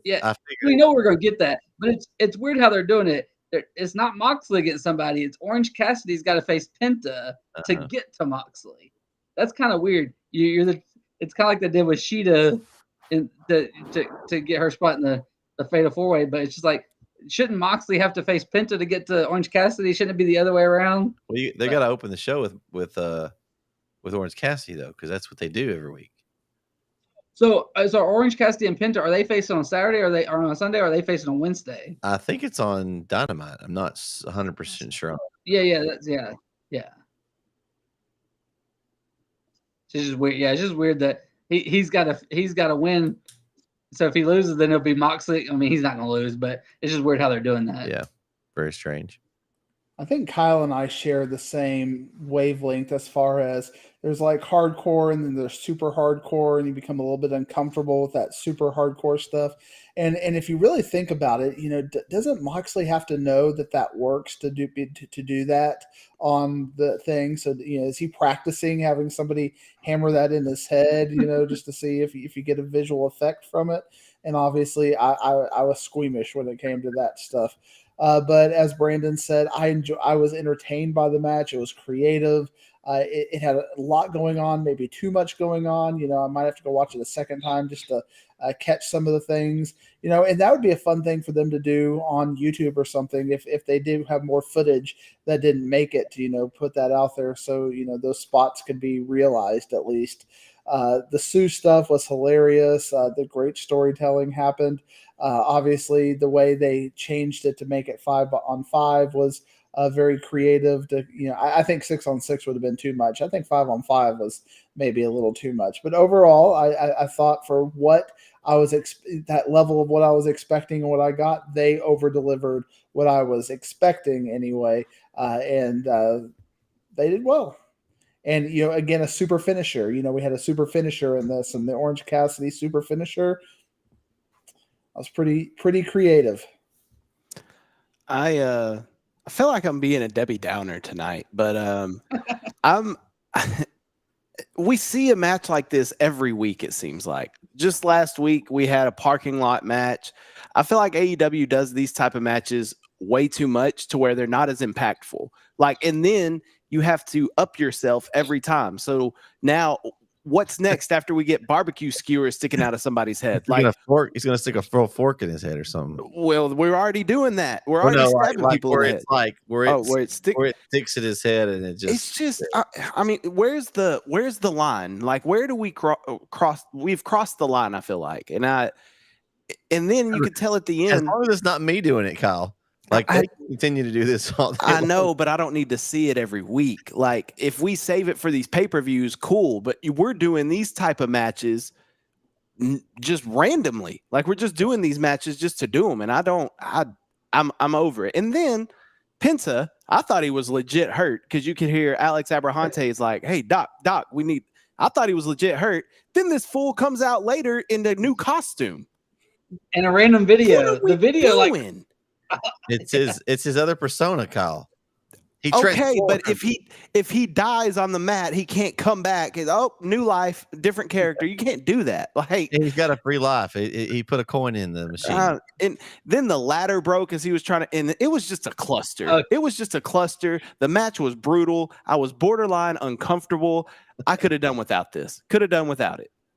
See, I feel like they think they can't give us just a normal Moxley match anymore because like he just may be like, hey, he's kind of like, hey, this is all I want to do, but every one of his matches are like this now, so it's like the more blood, the better. But too much. The one light moment in this match I liked is when they did the got to give the people what they want hug to Wheeler in the middle. I love that little throwback. So. Yeah, well, there were entertaining spots. I was entertained, like the Sue spot, that spot that you're talking about. There were entertaining spots in this match, but overall, I'm kind of burnt out on these type of matches, and way too much happening. See, I may be the loner up in this, but I enjoy those. I could see the hardcore, the crazy matches all day long just to see what they're going to do. Like, I enjoy that because to me it's different. And, you can only do wrestling matches, in the ring so many times, but they can get all kinds of creative. Like, I love the parking lot brawl. I didn't get to see that. I need to go back and watch it. I can see all of it, but like, I love those type. And I think that's something that WWE does not do anymore that they used to do. And so when AEW does them, I'm like, I'm all in for it just because I just think you get one every week, Brett. So I love it. I love it. I love those matches. And that's why I think they need a belt. Maybe they have a belt that they can get under hardcore rules. They have it backstage, and I mean, I'm in for it. I love the hardcore. Kyle is right, though. We're getting a little overextended. One of my favorite parts of old school ECW was when you get New Jack and they'd be playing Natural Born Killers, and you just have these crazy, 15-minute matches.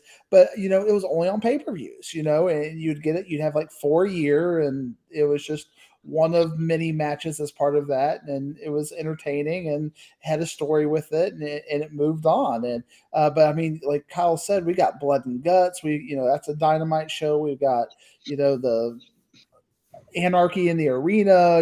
We've got the parking lot brawl. It is just one after another. We should have like three of these a year, and we've had like 5 in the last 6 weeks. So I can definitely see why Kyle is burned out. Matt, I'm telling you, tonight, me and you, dude, we are right here. Well, you've hit your burnout point with this. I'm getting there, so I feel you because you're right. I mean, it's just like when we have nothing to do with these 12 people, what can we do? We can just put them all in a. Let's just let them kill each other. Yeah, sure. I mean, throw them in a crazy match. Hey, why not? Okay, I think the shocker overall to me of the night was this next match, the 4-way women's title match. We talked about this. Brandon again texted me right when the entrance happened. He's like, hey, I think I want to change my pick. And I mean, it was tough. I couldn't see a way you can put a belt on Saraya when she's, how many matches can she wrestle? I mean, we don't know. I mean, we assume she's cleared, obviously, but the pop she got was good. Now we've got a lot of storylines coming out of this. We've got, her and the Outcasts are all at each other's, after each other. So is that the end of the group? Who's going to split off? Are they going to pair? What, 2 of them going to go against the other one? All 3 going their separate ways. It'll be interesting to see where they go with it. Does anybody see Saraya long-term champion? I mean, or is she just a placeholder that she won because she was in her own country? Well, we talked about last week, and we didn't think so, but she actually looked good. Like, I mean, better than I was expecting. I could see her. Like, maybe she's fine because she looked. I mean, obviously there was 3 other people in the ring, so she didn't have to do a whole lot. But once I saw the entrance, I was like, I wish I could change my pick because I knew it was a 100% lock. It was like once you saw the entrance, you knew there was no way she was losing that. And so it just, the storytelling in this match was incredible with her, her family coming out and then Tony taking her mom out. and then Saraya acting like she was going to go after Tony, but then changed to take out somebody else, and then Ruby coming out, and then just Britt's got the submission on, and then all of a sudden Paige Saraya does her thing with the spray paint and wins it, and just there was and Saraya had a submission or a pin on too, and Britt came into the stomp. It's just there was just so much. The stomp doesn't the stomp win matches? If you stomp somebody's head in the ground, no, not the first one. It's about the 10th one that it finally kicks in.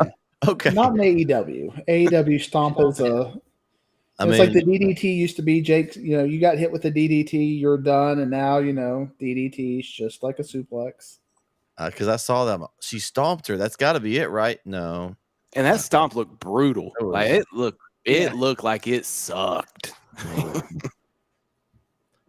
So do we think coming out of this now, you had Britt with the submission hold on while the pin happened? So does that mean she's going to say, hey, I was trying to get the tap out, I wasn't involved, I deserve a title shot? Do they spin that directly over, or we think possibly Saraya and one of her Outcast buddies go at it for the title? I think it'll be Saraya first, and then we eventually lead up to either Saraya, Tony, or a triple threat. I don't know. First off, Toni Storm looks like AEW's version of Charlotte Flair. The way her entrance was, the music kind of sounded similar. Then she had the jacket on with her arms out. It had something written on the back of it. She just looked like Charlotte Flair. Illustrious. And then they mentioned that she was royalty, like a queen. I get it, England, but also Charlotte Flair. Anyway, Toni Storm, maybe she's out of the Outcast. That's what I got from this match. It was a weird finish. It looked like Saraya was maybe a little late getting to where she needed to be, but she looked good tonight. I'm with Brandon. Saraya looked very good in the ring. I was impressed. She hasn't wrestled much in AEW, but I think she looked really good tonight. I think all the women in the match looked good. I think this was a very good women's match on the pay-per-view. They represented themselves well. They took some tough bumps. We're talking about that stomp. They took some bumps. They were out there wrestling. Let me throw something else at you guys. What about who was in the arena? She's going to be factored in. She's coming. She's coming out. I bet you. I don't know if she'll be at All Out. But definitely Matt will see her at Grand Slam 100%. If she shows up, the place is going to go berserk. Yeah. That was the loudest pop I heard tonight when they showed Mercedes on the big screen. That's the biggest pop. I heard the crowd then. Monet is going to make a big difference. She could be that next piece that elevates the women's division. Here's the problem, though. What was my next point? It was a decent match, sloppy ending. Hikaru Shida just won the title 25 days ago, 3.5 weeks ago, and we're already taking the title off of her. She literally did nothing with the title. What are we doing with this? We have all these titles, then we don't know what to do with them. Here, Kyle, catch it. Title. Oh, thanks. Appreciate you. Oh, wait, I stole it back from you. Oh, you can have it back. We have a guy walking around wearing a title that didn't earn the title. We have a guy wearing a title that's not even a real title in the division. And then we got this title that just keeps being you get it this week. We got too many titles. They don't know what to do with it. Hopefully Saraya is a great champion, but what is she going to do differently than the past champions have done? Because they do not book the women's division well. So Mercedes can come in. I don't know how much of a difference it's going to make. You're only as good as your creative. So I don't know.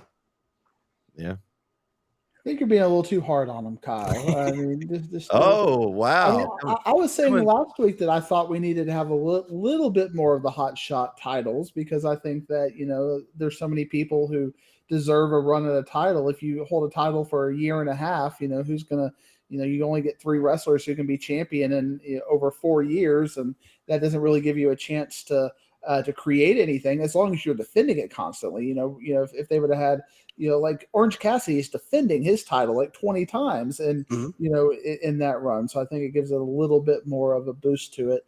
I actually disagree with both of you. I don't think Saraya did well at all. I mean, I'm very bummed that she's the champion because I don't think she's going to have good matches. I think we're just going to have very average matches until she gets it off of her, because I don't think she can go as good as any of the others can go. I thought everything you said was accurate about Tony Storm having, she can go, DMD can go, Sheeta can go, but she can't. She brings the match down. You have to kind of it's like with Sting. You have to dumb yourself down to get him in there, and you have to kind of dumb these matches down to get her in there, because she's the one who can't go out of all of these wrestlers. So, I'm sad that she won it. I get for the cheap pop, but I think the title is going to be devalued. Now, maybe she'll come out there and prove me wrong, or maybe her storytelling will be so well it overcompensates for her lack of ability in the ring. But her as champion, I'm not interested at all. I'd rather see Chris Statlander as the alien. I'm more interested in that right now. I agree with Matt. I think it was a terrible booking decision. It was very questionable to take the title off Sheeta and give it to Saraya, who, just like Brandon mentioned, we don't know if she can go. She looked good last night, in my opinion, but she hasn't been. It was also a 4-way match too. And exactly. You can throw somebody in there and they can, go hide some of those defects. You got a one-on-one match. You can't do that. But she did take her bumps. She took a couple bumps, especially landing on that neck in the corner. So I mean, she did her thing in the match. But I'm with you too, Matt. I don't think she can one-on-one bring someone to a good match. And I think dumb down's a little disrespectful. But it's the Disrespect Sports Network. Let's freaking do it. Let's be disrespectful. You kind of do have to dumb down the match for her. You have to slow it down a little bit and kind of be a little more safe than you normally would be. And I for me personally, I'm with you. I don't think that she's going to do anything with this title reign. Sheeta didn't even defend it. Sheeta had to earn her way into the 4-way as the champion and then lost the title. She got screwed out of this whole ordeal. She just came back and she got screwed out of this. She should turn heel and just start going off on just taking folks out. She needs to go to Tony Khan's office with that kendo stick and just pow. All right. So the next match, Kyle's ready for this one. It's Sting. Sting and Darby Allin versus the TNT, what is it? TNT champion, Christian, which I hate that, by the way. And our lovely friend, Mr. Swerve Strickland. They changed the match. We predicted it was AR Fox and Swerve. There was evidently travel visa issues. But they went ahead and they fixed that real easily. They had that. That's why they had the other match. We were curious on why they had the same match that was going to happen the pay-per-view. I know we all commented on it. Basically, it was Nick Wayne in there instead of Sting. But that's why they had the match. Now we know after the fact that it was their way of making AR Fox the fall guy. They kick him out. Now he's not going to be, and then they bring the TNT champion, aka Christian, out there. This match we kind of all said, hey, it's a coffin match. Darby Allin doesn't lose coffin matches.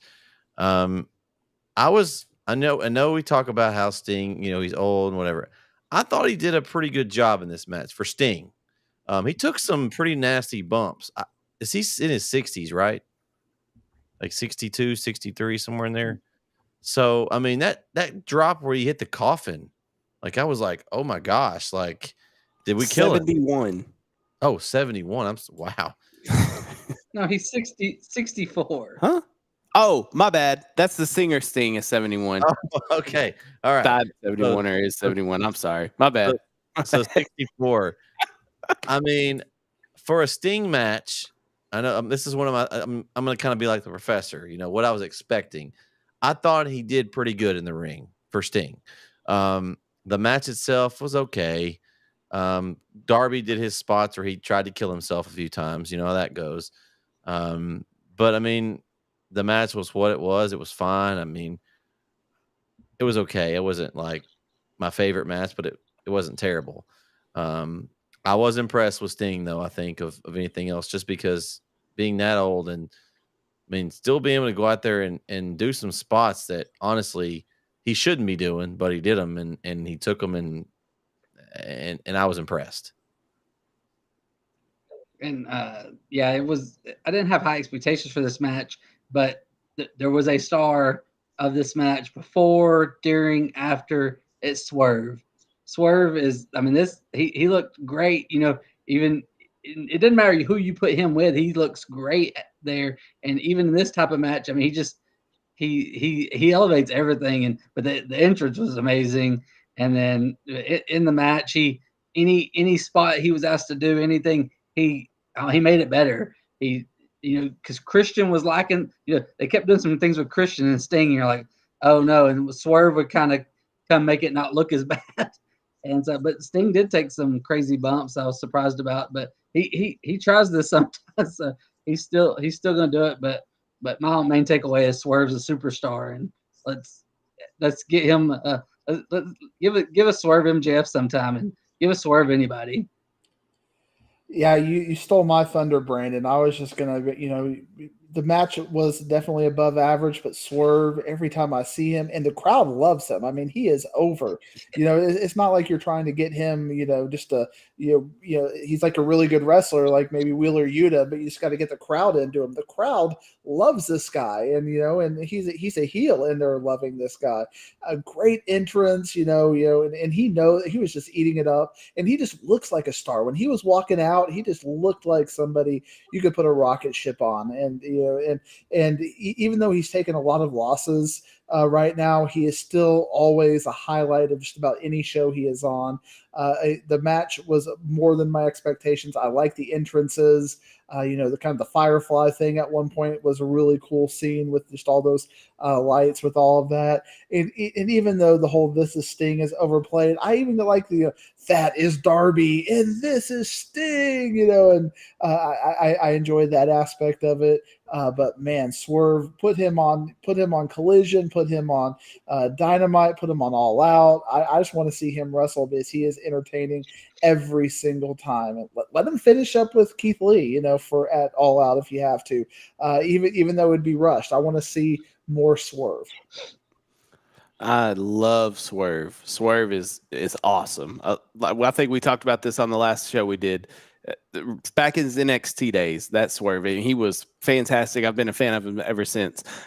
This is another painful match. Another match that there were some spots I was just like, golly. Especially most of Darby's spots, I did that.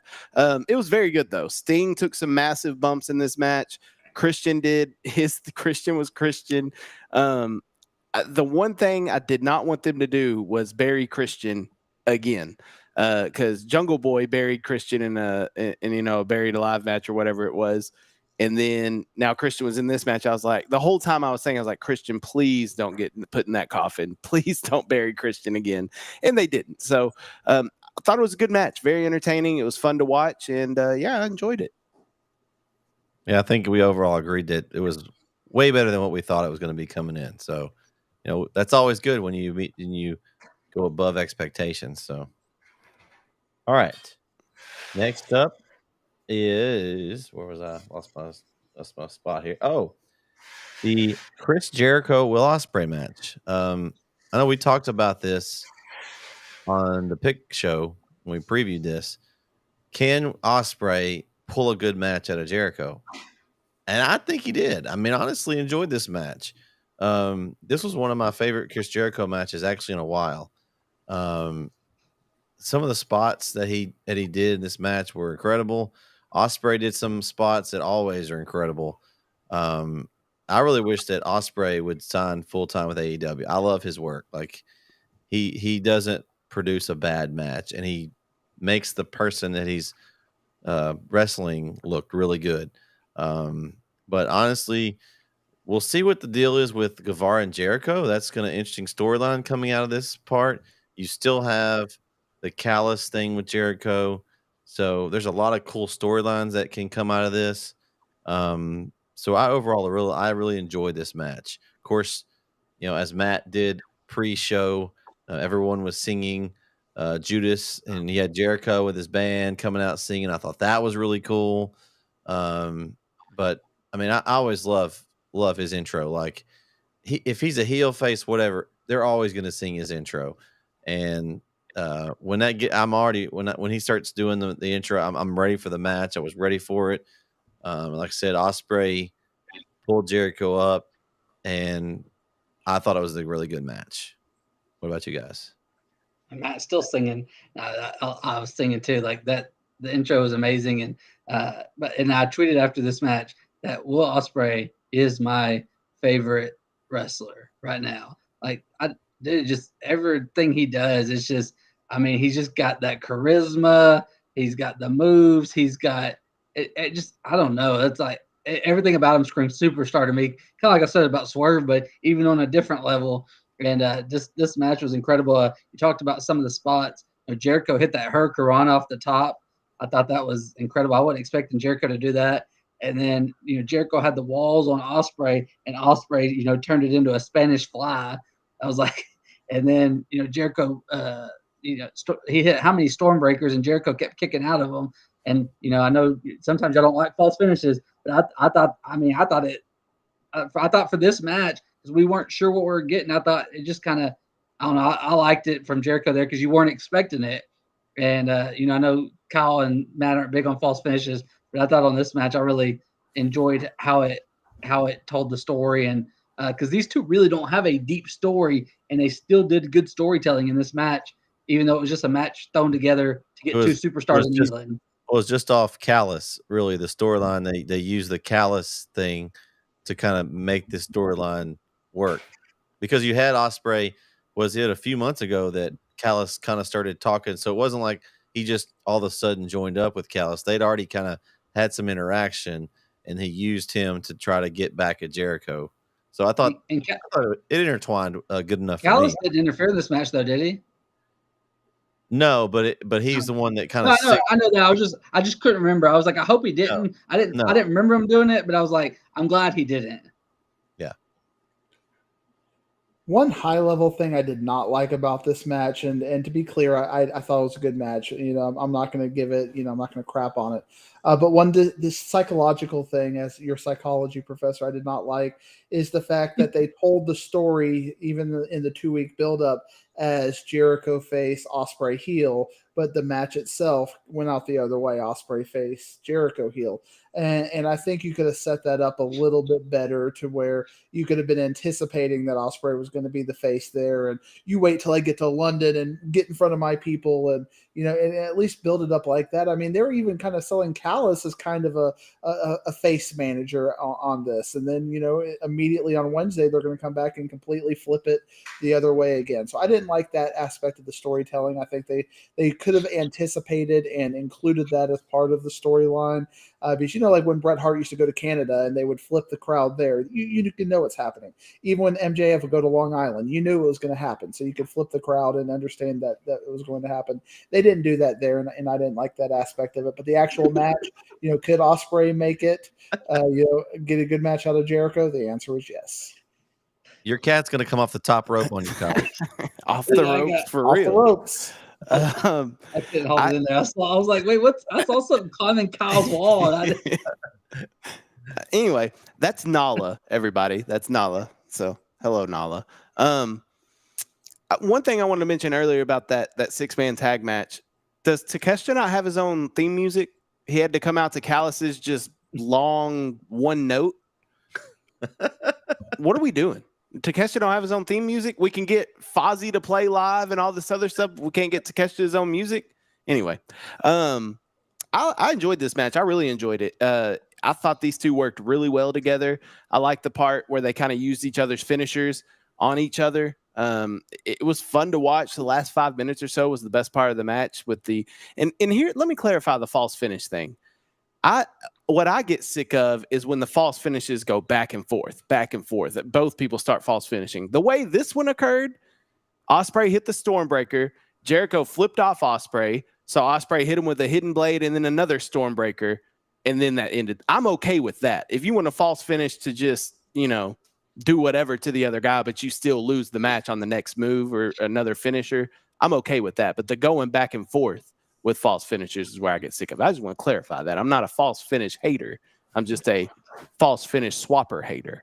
Is what I'm a hater of. Oh, all right. Next match is one we had to add to the card. We had the House of Black lose their tag team titles to the Acclaimed, guys. Scissor me, Calio. All right. No, but it wasn't Daddy A this time. I'm gonna keep this PG. It was Bad A. Billy Gunn was here. Man, the crowd.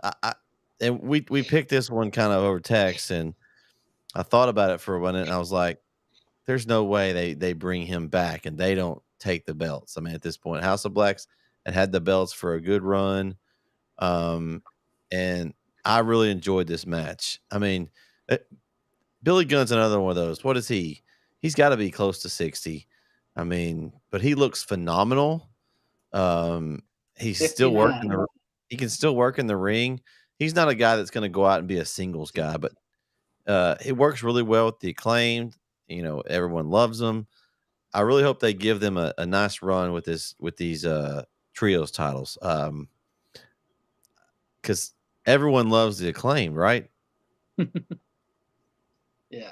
I love the Acclaim, but I wouldn't expect that. He just retired. I guess he retired his character, but he just retired like 2 weeks ago. And now he's already back winning titles.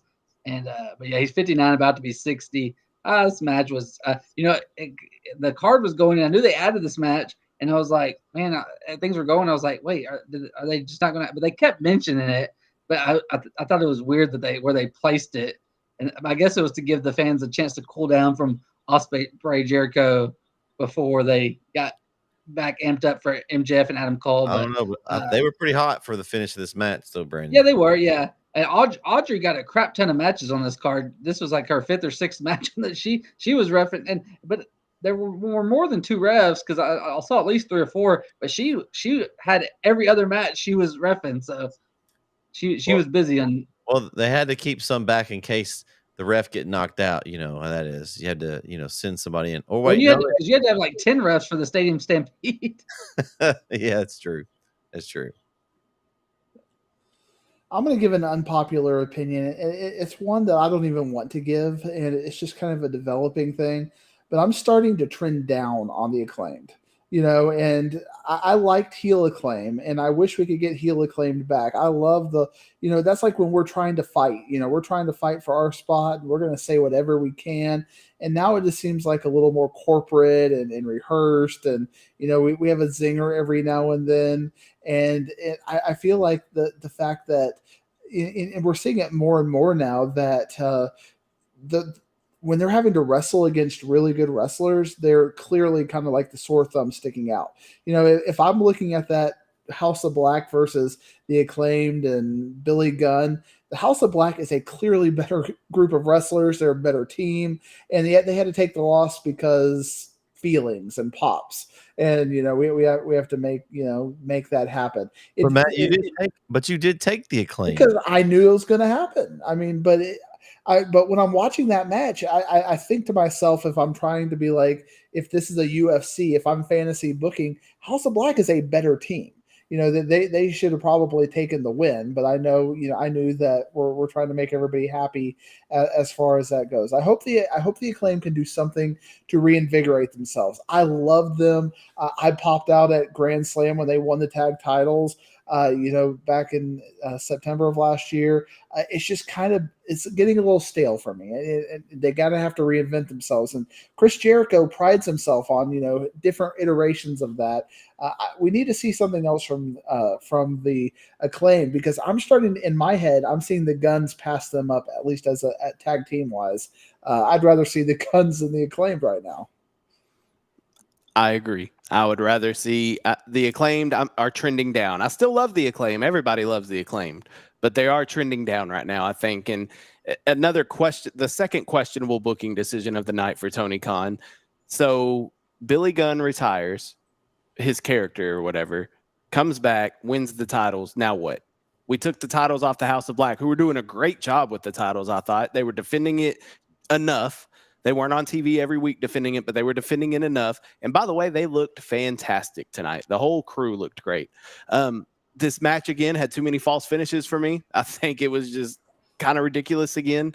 And the booking decision was just very questionable. I don't understand. Do we maybe next week at All Out get the titles back on House of Black? Maybe they get their rematch and we get a title change. Maybe it was just for a pop. But if you do that, then why take the title off a House of Black in the first place? So I don't know what they're going to do with these titles. I don't see the Acclaimed having a long run with them because I don't know how much Billy Gunn has left. He looks great and he does fine in the ring, but he can only go for so long. So I don't know. I don't know what they're doing with this. I got it wrong because I didn't think they were going to take the titles off House of Black. I didn't think about Billy Gunn being back with the Acclaimed. I didn't think Tony Khan would do that, but what do I know? All right. That brings us to our main event. MJF versus Adam Cole. Guys, there were so many ways this could have gone, even during the match. The storytelling was just so intertwined. I think we all had the opinion that MJF was going to win. But the way they did this, I thought that was cool that they kind of threw back to the other match where they had the double pin draw. And this time, he tried to ask for 5 more minutes and he said, no, we're going to keep going until there's a winner. And they put on an incredible match. The time was, they did actually wrestled for 29 minutes. It was the longest match of the night. They'd already wrestled earlier in the night. So I was a little surprised at the ending. I was thinking that one of them was going to turn, no matter who won. And I think that's still coming. I think it's more of they're going to continue the storyline with them. They've got a chance to do that because they have the tag titles. How long is it going to be before they do it? I don't know. I think the Kingdom and Roddy Strong and all that's going to play a factor in it. I think Brandon mentioned that earlier. I think that's going to play a factor in it. Will Kyle O'Reilly come back? Because I don't know if he's available to come back yet. There's lots of things they can do with this story. And I'm excited to see where it goes. It's probably one of my favorite storylines going in AEW right now for me. Yeah, the storytelling all the way through has been great, and it was great again yesterday afternoon.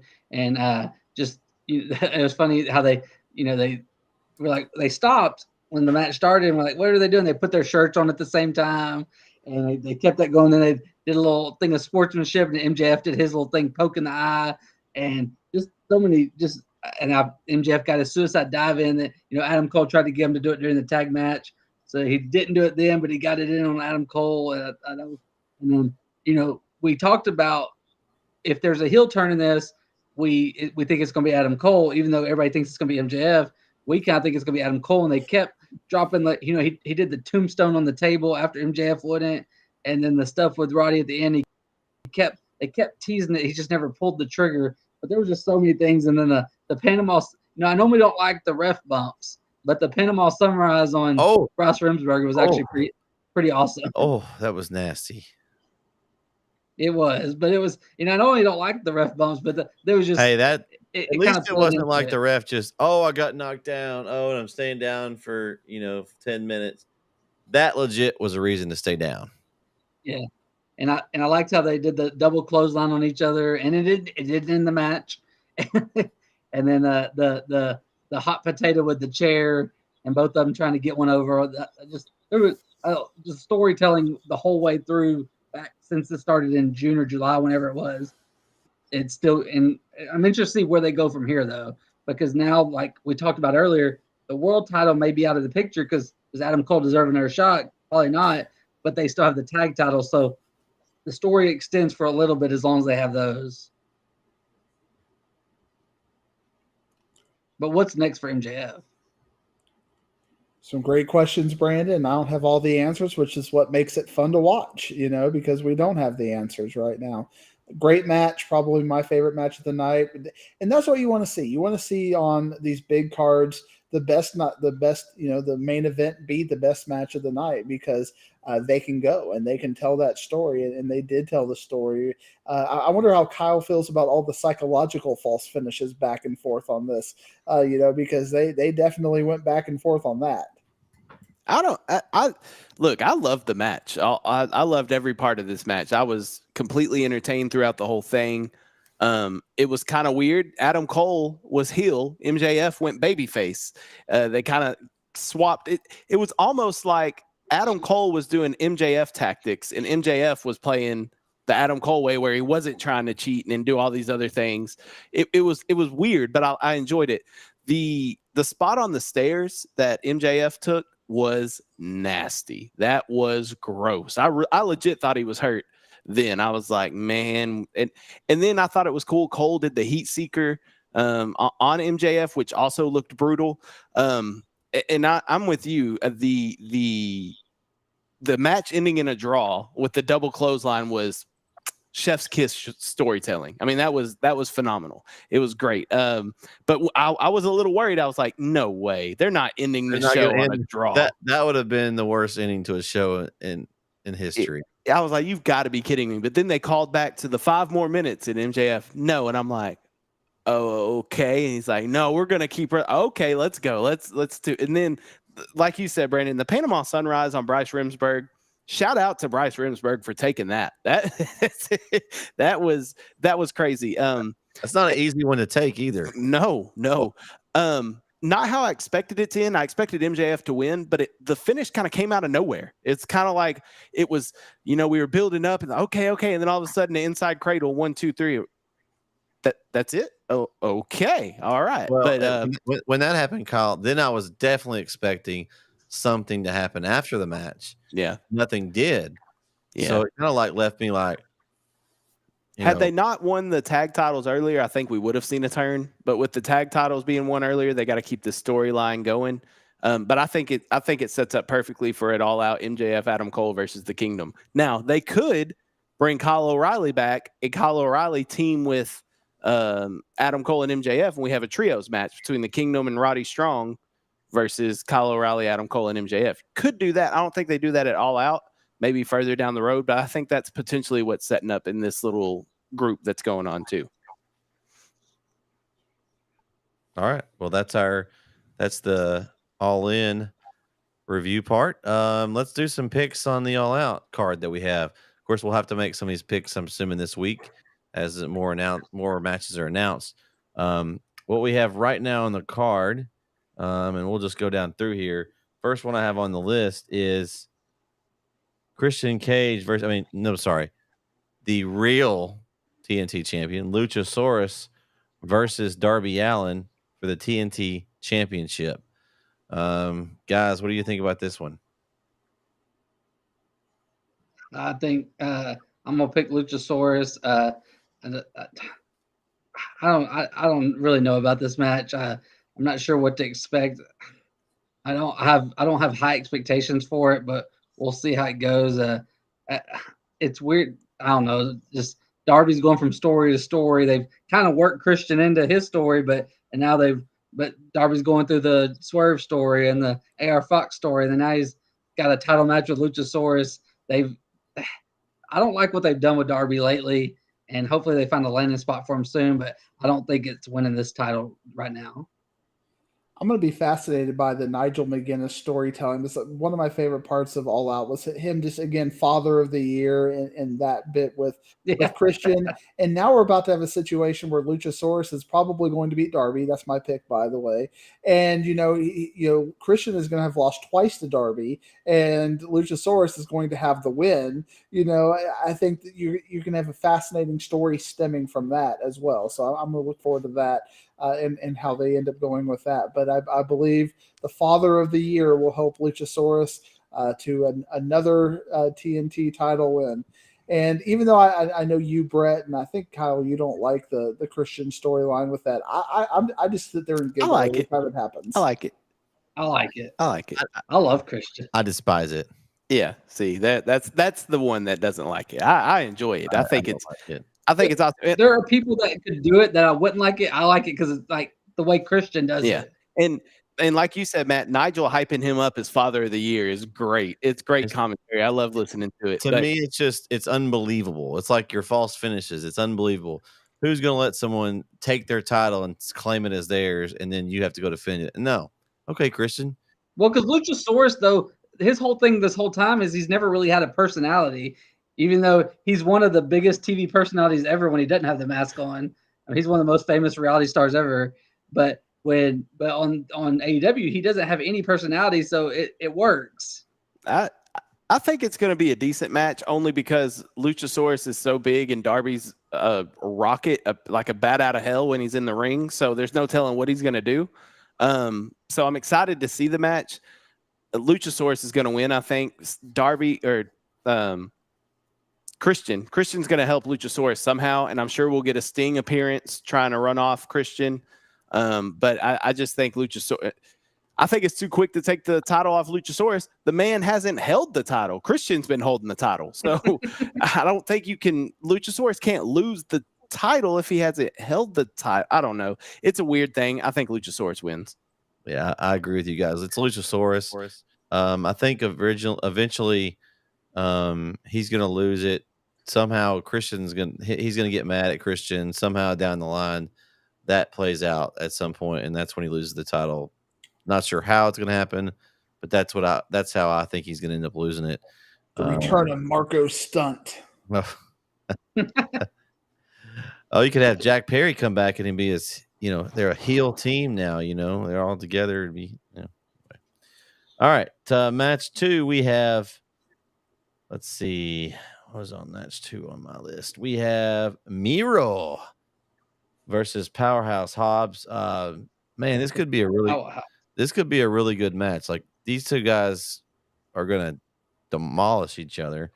I just think right now they're trying to build Miro back up, so I'm going with Miro over Powerhouse. I don't see how you try to bring Miro back and he gets beat by Powerhouse Hobbs, who hasn't really been pushed a whole lot. He's been a lackey for QTV and some other stuff.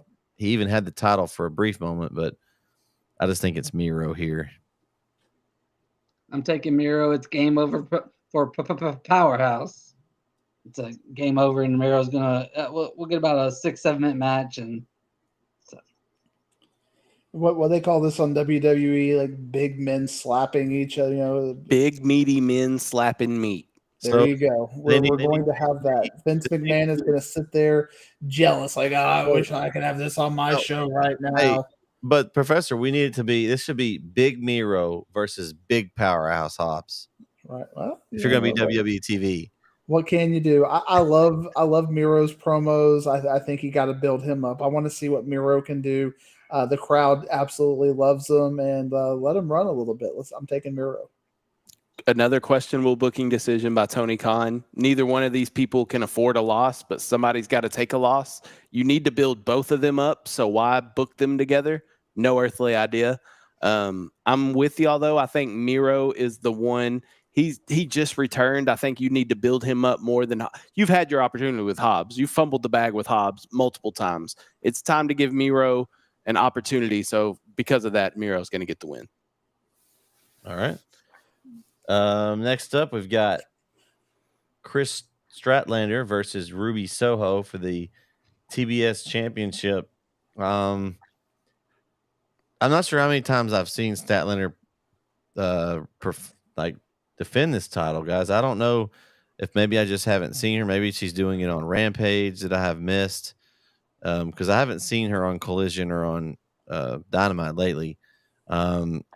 I just think she hasn't had long enough. It's too early.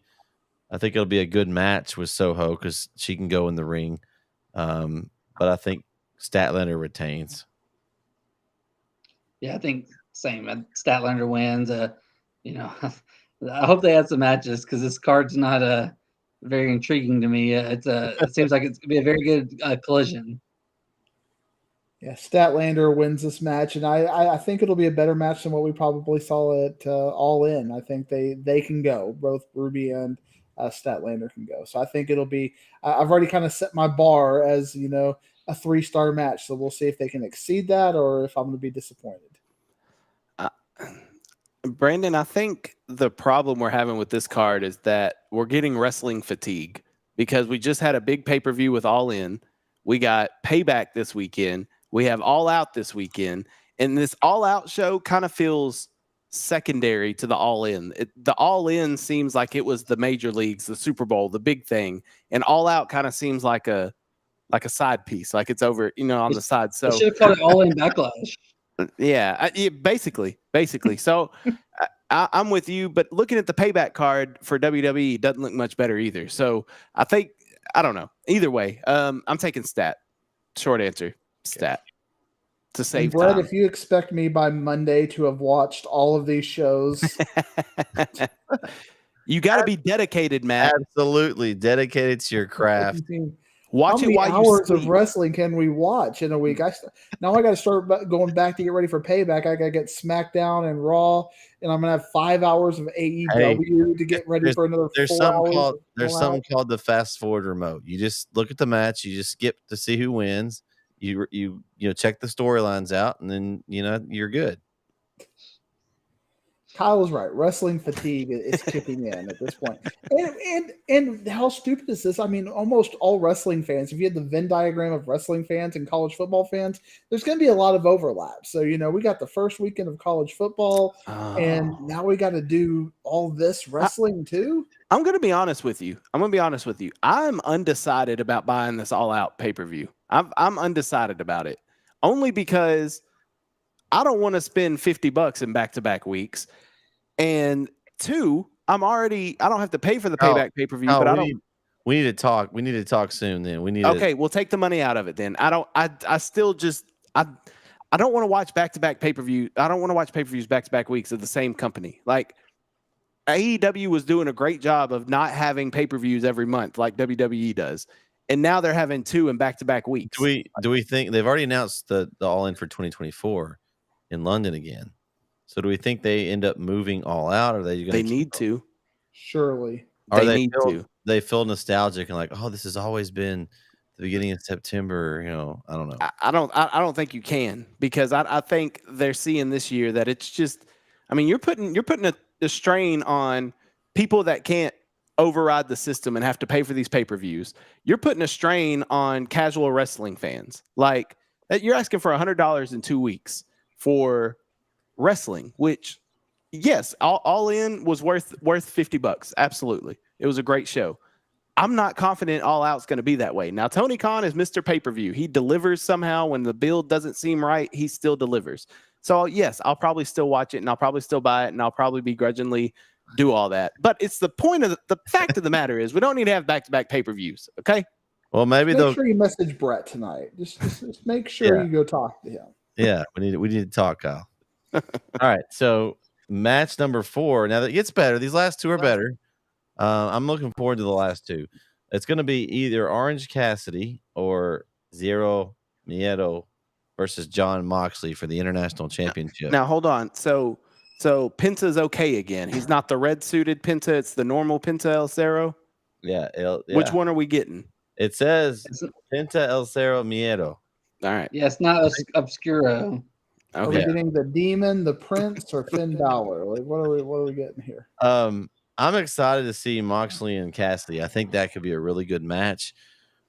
Now, Cassidy's had the belt a long time, and this I have to make me really think about this one. And I think it's time for a new champion. I think that's John Moxley's going to go over here. As much as I love having Orange Cassidy the champion, I think that it's going to go on Moxley, and he's going to be the one that defends it because he is on TV a lot, and they do the International Championship a lot. Now, they may change it to the AEW International Hardcore Championship, but I think Moxley's going over here and is going to take the win here in this one. And so, since you think this match is going to be Orange Cassidy versus Moxley, it shows that this is AEW, not WWE. Because if this is WWE, it would be a triple threat match. Because they would do something in that Orange Cassidy Penta match. They wouldn't have a winner, and they'd both get to face Moxley, and it'd be a triple threat. Like it would be guaranteed a triple threat if it's WWE. But I do think it's going to be Moxley against Orange Cassidy, and I would feel like we got to have a title change on this card. And there's only 2 titles up. I think this is it. Yeah, I think Moxley's going to win. And will he open every show now, or will Orange Cassidy still open every show? That's the big question afterwards. Going 3 for 3. I'll be interested to see what Kyle, if he's going to go with the 4-peat on this one. But they're really telling a long-term story that Orange Cassidy is tired. He's hurt. I mean, his orange punches are lacking in effectiveness. They've been really slow playing that story. I think Orange Cassidy has probably been authoring that, kind of telling his demise. And I think John Moxley is finally good enough to take advantage of those elements. I thought I was going to be against everybody else by picking Moxley, but I see that I'm with the majority here. So I'm taking Moxley as well.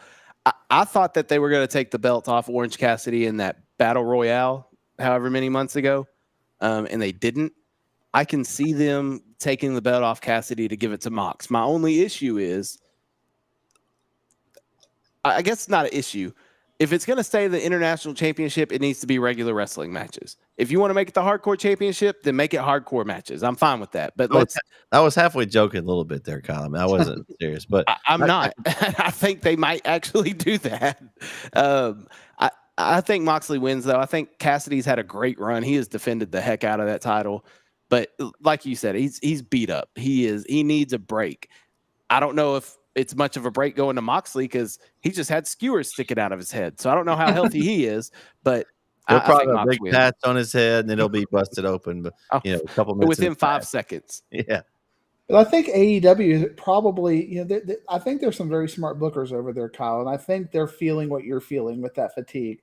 And some of Moxley's best matches early on were just regular wrestling matches. He can go still, and I think this is a good way to transition him back into a period of just regular matches, so we can get rid of some of that fatigue. I like it. Okay. The last match that we have so far in the fifth one on the card is Kenny Omega versus Takeshita with Don Callis. I'm going with Omega here. I think this could be the match of the night with the card what we have right now. Even though Moxley and Orange Cassidy will be good, both of these guys can go. And I think that Omega's finally going to get the best of Callis's boy. Yeah, I'm gonna go with Omega too. They get Takeshita the win there, not accept this match, and I think this will be Omega's. And I just, like I said earlier, hope we don't get a Callis interference. Just let these two guys, and this could be the match of the night. I can't wait to see what's the main event of this card going to be. Is it this match, or I'm sure we'll get more matches, but you would think we get a CM Punk match. It's in Chicago, but I don't know. But I don't know what the main event of this card is. But CM Punk, Jack Perry, just let him go. No referee, unsanctioned. Unsanctioned, yeah. I would be entertained by that. I know it's a joke, but I would be entertained. 100%. That'd be a good way to get Jack Perry a little bit of exposure as far as that goes. With you, Omega took the loss at All In. He'll get it back here. I'm torn on this one. I can see it going either way, honestly. I know one of the many theories we abide by here on this show is that, if you lose the previous pay-per-view, then you got to win the next pay-per-view. What theory is that? We need to talk to our theory expert. It's theory 1243. 1243 is that theory. Okay. I could see Takeshita pinning Omega taking the fall for Takeshita to put Takeshita more over to kind of further that. I could see that happening. But I'm also with y'all. Omega needs a win.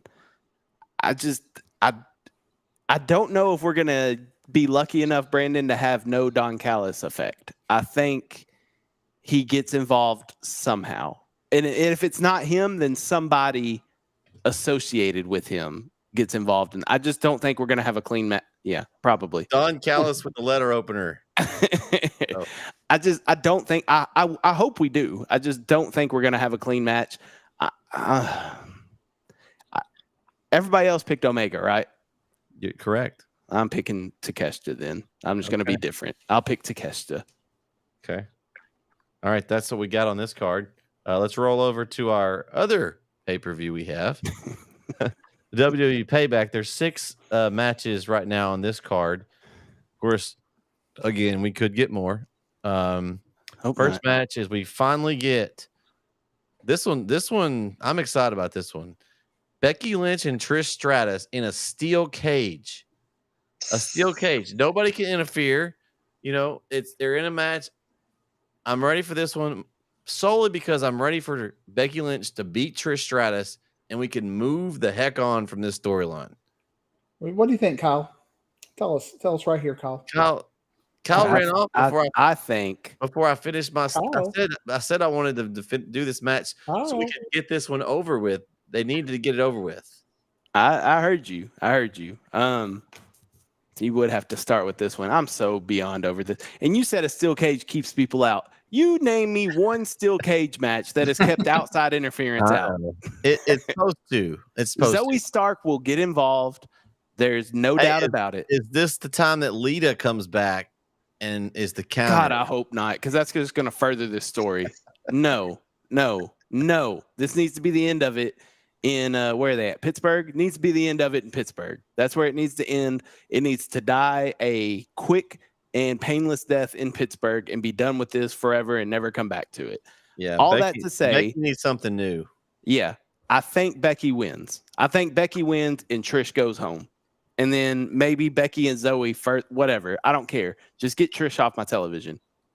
Sorry, Trish. Your big star over. Who would ever thought a male would say, "Get Trish off my television"? For wrestling purposes, get Trish off my television. If you want to keep her on there as an accent piece, great. But wrestling wise, get her out of there. Now, what if she had sloth toes, Kyle? Well, then we're talking a different story, Matt. So just checking.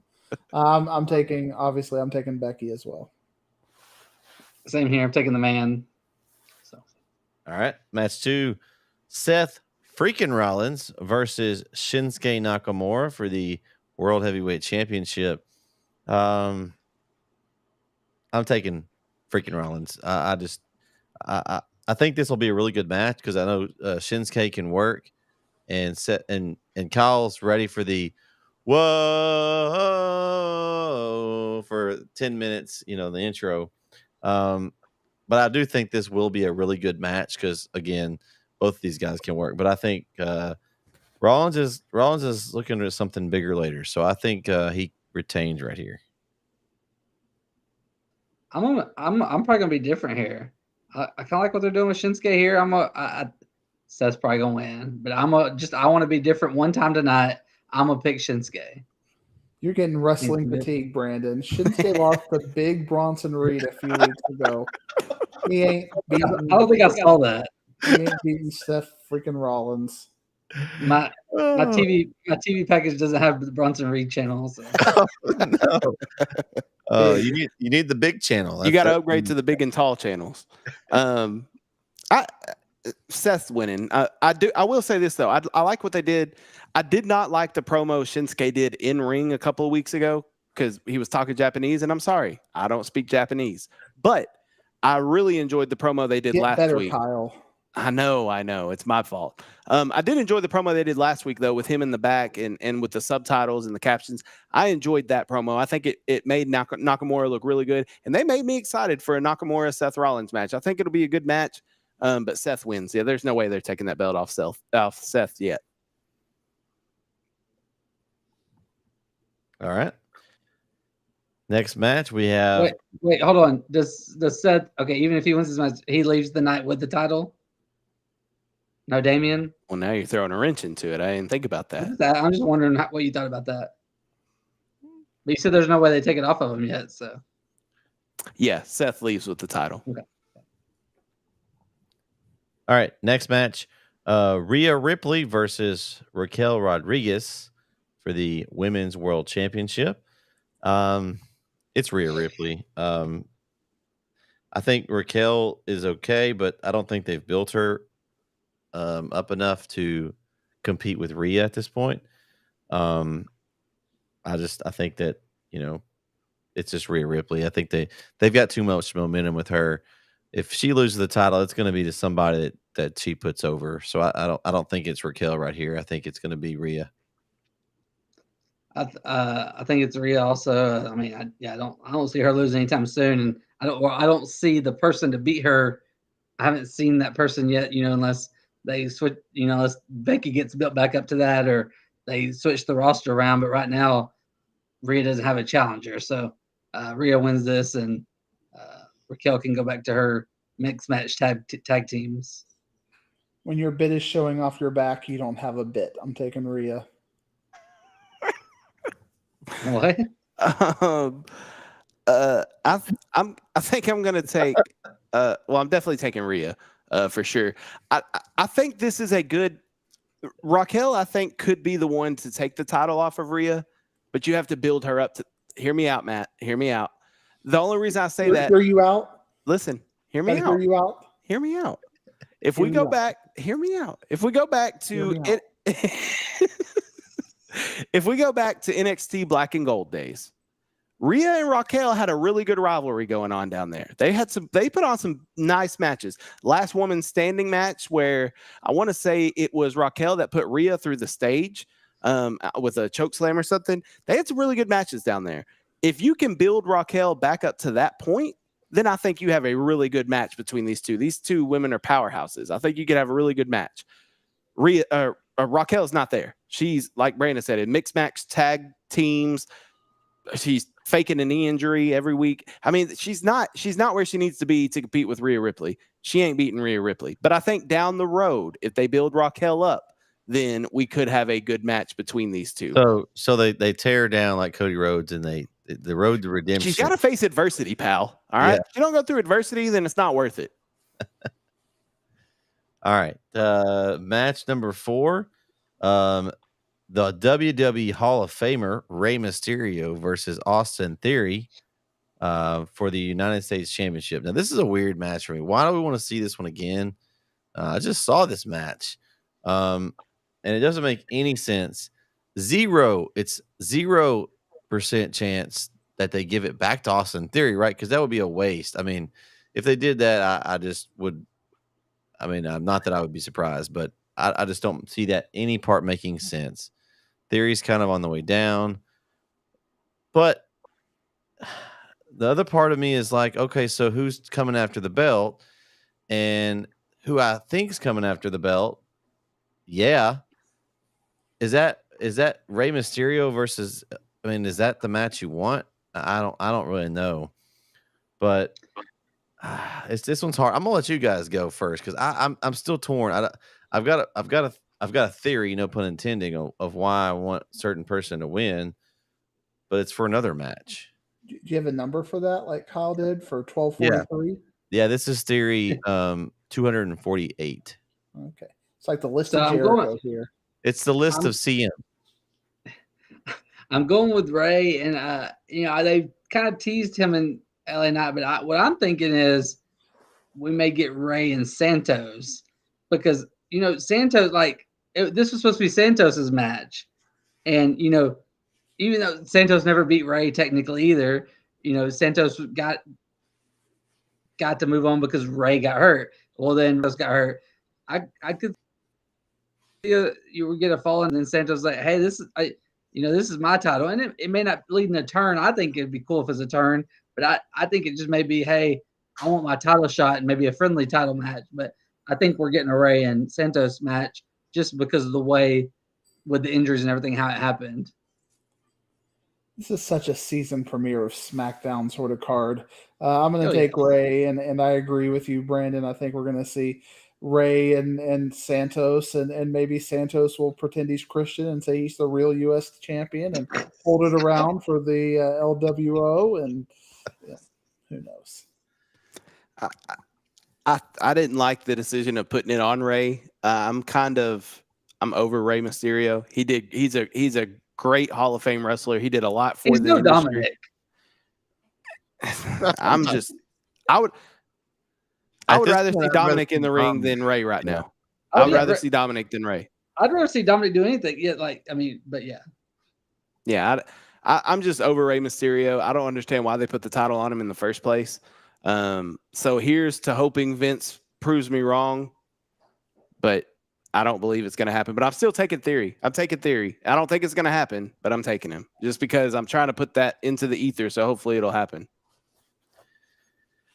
Yeah, I'm not sure. There's a lot going on with this little U.S. title kind of picture. You've got the Grayson Waller roaming around. You've got LA Knight. You've got Grayson Waller can't get a win, so he's not going to win the well, I'm just championship saying, anytime soon. I know, but I could see this coming and turning into some kind of 4-way Probably. match later down the line or something. The way they've Probably at Fastlane. Fastlane, I bet we see a Theory, Mysterio, Santos, Waller 4-way. Yeah.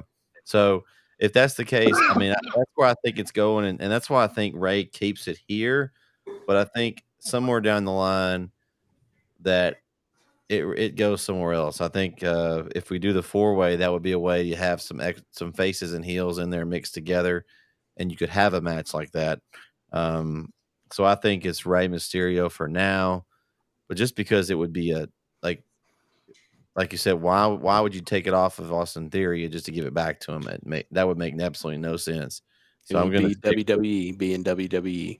Yeah, but I'm gonna go with what I think is going to happen, and that's Rey Mysterio with the win.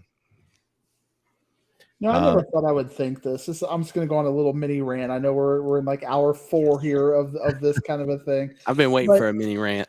It's like wrestlers now when they go to Raw, they're really thriving. You have Gunther over there thriving. LA Knight had his best promo, a SmackDown guy over on Raw. And SmackDown is just so fast paced because they're trying to get everything in there and trying to get all their stars. I'm really enjoying Raw much more because they can actually take the time and try to tell some of these stories and enjoy some. I'm even liking kind of the Imperium, kind of the little struggle there with the little fighting there. Whereas SmackDown is just that I can get through a SmackDown episode in about 18 minutes these days. You're talking about the fast forward, kind of a thing. But Raw, I probably spend about an hour on Raw. So I'm really enjoying the pacing of Raw a little bit more. And I always thought that third hour of Raw would be a little bit too much. But the way they're using it to be able to tell some of the stories right now, if it's coming from SmackDown and it's not the Bloodline, I just don't care. All right. Match number 5. LA Knight, versus The Miz. It's LA Knight. Miz doesn't win matches anymore. Just being honest. I don't know there's much more to say. Same. I think pick an LA Knight. If they don't put the title on LA Knight soon, I'm gonna riot. I mean, he's hot. It's his time. He deserves it. Like, he went from being a male model person to the most popular star right now going, I think, individually. So thank you, Triple H. Yes. This match is like 5 years too late because like the LA Knight we have now and like the Miz from like 4 or 5 years ago could have had an awesome feud and story, but I'm not excited about it now. And just because also they haven't built it up the way, but I mean, if this was Miz like 5 years ago, like I mean, that'd be like almost like a dream story, dream match type thing. But now it's just it's LA Knight, get a pop and get a win and get out. LA Knight will win, and my prediction is this is going to be a much above average match. I think of that Miz Ciampa match on Raw. That was like a no holds barred match about 2 or 3 months ago, and I was impressed by that match, and I think he will be able to give LA Knight that rub and that push and a good match on top of it. So I think LA Knight, with the caveat that y'all will be impressed by the match. Where's Ciampa actually? He's with Raw. I know, but like, exactly, where is he? Yeah. That guy can work, and he can't get on any time on TV. I don't understand. I'm gonna take obviously LA Knight as well, but I will say, Brandon, you said this hadn't been built up. They had a couple good promo battles between the two of them. I think the one that Diggs was referring to, that one on Raw where LA Knight came out and Miz, and they were going back and forth. That was a really good promo battle. And I didn't think I was going to be interested in LA Knight Miz matchup because I'm not interested in anything the Miz does. I think he's a very boring wrestler, but I'm excited for LA Knight, and he's got to keep giving wins. He's the most over wrestler in the locker room right now. So he needs to get wins. And I think Miz is kind of like a gatekeeper, but LA Knight wins this one easily. Match 6. I'm excited about this one. We have a Steel City Street Fight tag team match for the undisputed tag team champions. We got Kevin Owens and Sami Zayn versus Damian Priest and Finn Balor, guys. Now, with it being a street fight, I guess that's anything goes, which means Judgment Day can get involved. And with that, to me, I think that this is the end of the Owen Zayn reign as tag team champions. I know they've got some injuries they've been fighting through. I'm going with the Judgment Day. I think maybe you've got a JD McDonough interference that helps them. Maybe he joins Judgment Day for a short time and kind of gives them, and then maybe at some point they split off. But I could see them extending this out because Judgment Day is kind of the hottest thing going right now. And the longer that Damian Priest holds that briefcase, for him and Finn but they got the tag belts, maybe that it kind of extends a little bit. And I can see it going the other way, but this is where for the storyline, I think this would make it the most interesting. Kind of Sammy and KO, that it's kind of fizzled out with them. Not that they're not popular, but they went through their whole storyline with the bloodline, and it's just kind of been kind of blah since then. They're fighting with these random folks every week. They're teaming up with different people, and they really haven't defended the titles lately. I think partially was because of the injuries, but I think they give them some time off, and Judgment Day takes this one. You're trying to piggyback off an AEW story with you're trying to make Finn and Damian Adam Cole and MJF, but in a way, I guess it's kind of the same idea. I know, but I'm gonna pick Sammy and Kevin. I don't think the Judgment Day needs the tag titles. The story's great as it is. I mean, I guess the tag titles could add something, but I could also take away something. And I say Sammy and Kevin win, and they'll probably end up losing to like Matt Riddle and Drew McIntyre, that random tag team or something. I don't know, but I'm hoping eventually we get they go against the New Street Profits. But I think Sammy and Kevin win, and we see more added to the Judgment Day story, but not with winning the titles. We see maybe some dissension after the match with maybe McDonough cost them the match. Yeah, I agree with Brandon. Brett, I think you're taking the L on this one. If there is some sort of injury thing, this is a good enough storyline to be believable. It's not like we're having, Bronson Reed and, Ciampa take the titles off of them or something. They've been built up, and it'd be like if Drew McIntyre beat Gunther. It's unlikely, but it's believable. And I think Damian and Finn beating them is believable. So I acknowledge you, Brett. I acknowledge that your pick is the street fight. If it was a regular match, but having the street fight aspect, that would give Sammy and KO could stay strong because if they cheated and did something shenanigan wise, it doesn't put them down, but it would be an easy way for Judgment Day to get the win. But the opposite side of that is we don't see Cody on here yet, and Cody can get involved and help with shenanigans as well, and help KO and Sammy get that win. I think it'll be a great match, so I think that's going to be one of the elements of this thing. It's going to be a fun match. But because they don't have a story for Sammy and KO right now, and they deserve a story, if they lose here, they got to be off TV for a while, and I don't think they can afford to lose them. So I think they're going to keep the titles. I was with you for a second, Brett, and then I had to jump ship, but I'm taking KO and Sammy. I think they're going to win it. I was with you where I think that Judgment Day will get involved. Rhea will be out there. Dom will be out there. I'm sure JD McDonough gets involved somehow. And I can also see Cody Rhodes getting involved to help out KO and Sammy. But my main reason is because just what Brandon said. I think that this is to further the Judgment Day storyline, not to get the titles off of KO and Sammy at this point. I agree with you. I think they've reached the pinnacle of what they could do with those tag titles right now. It's time for them to lose them. Not to the Judgment Day at this point, though, because like you said, the storyline for the Judgment Day doesn't need the titles. So I think that something happens in that match. They're definitely going to get interference. Something happens. This would give them all 4 belts. That's not going to happen. But this belt collectors. Something happens in this match where maybe JD McDonough gets involved, but they don't want him involved, and he screws up the match for the Judgment Day. Something like that's going to happen where KO and Sammy are going to retain, I think. But I'm with you. I can see KO and Sammy losing the titles soon, but I don't think it happens this weekend. Okay. All right. Well, that's our prediction. Man, great job, guys. Now we just got to get through the shows. Do we think we'll get a Gunther Gable match? I'm saying that as a possibility. Well, and I've heard that, but it might have been made tonight. We don't know. Next time they have a match needs to be after the Honky Tonk record's broken.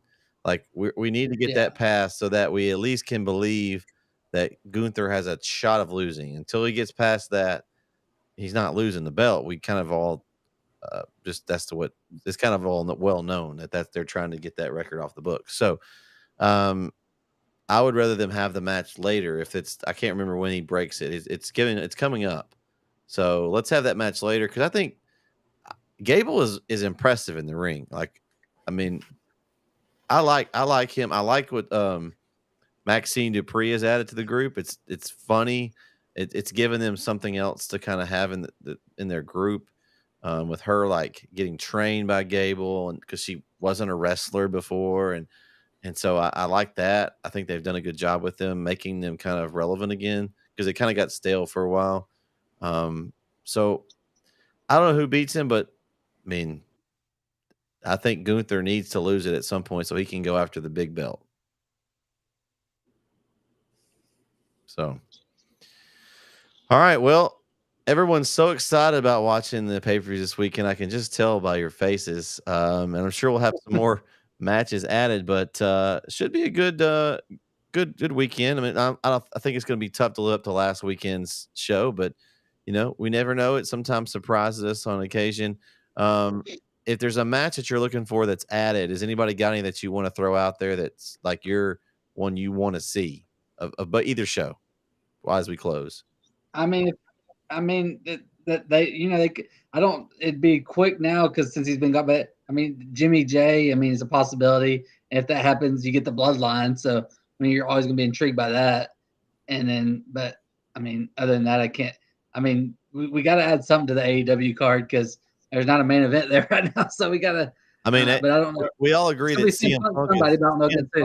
CM Punk's got to be on the card. I mean, you're not going to have a I don't want to see him and Joe again. No, and I don't want to see him and Ricky Starks again. So maybe it is Jack Perry. Who knows? That would be entertaining. Let's do CM Punk Andrade. Let's just random as hell, but it'd be fun at least. Yeah. Matt, Kyle, you got any that you want to see to make the kind of bump the pay-per-views up a little bit? I can't believe people are actually paying to see this Payback thing. This is ridiculous. On the AEW card, don't add many more matches. I don't need another 4-hour pay-per-view. I mean, I don't. I don't. You don't want to get your money's worth. I don't have to pay for it if I talk to you. Oh, so you don't know that. Hey, Kyle, I got you. Let me talk to you. Yeah. What you want to talk about? I don't think any of the matches need to be added. I think let's just get through this weekend, and then so we can have a break on some pay-per-views, and then and reset. I don't think we see Jimmy or Jay. I think that's going to be held off till maybe Survivor Series.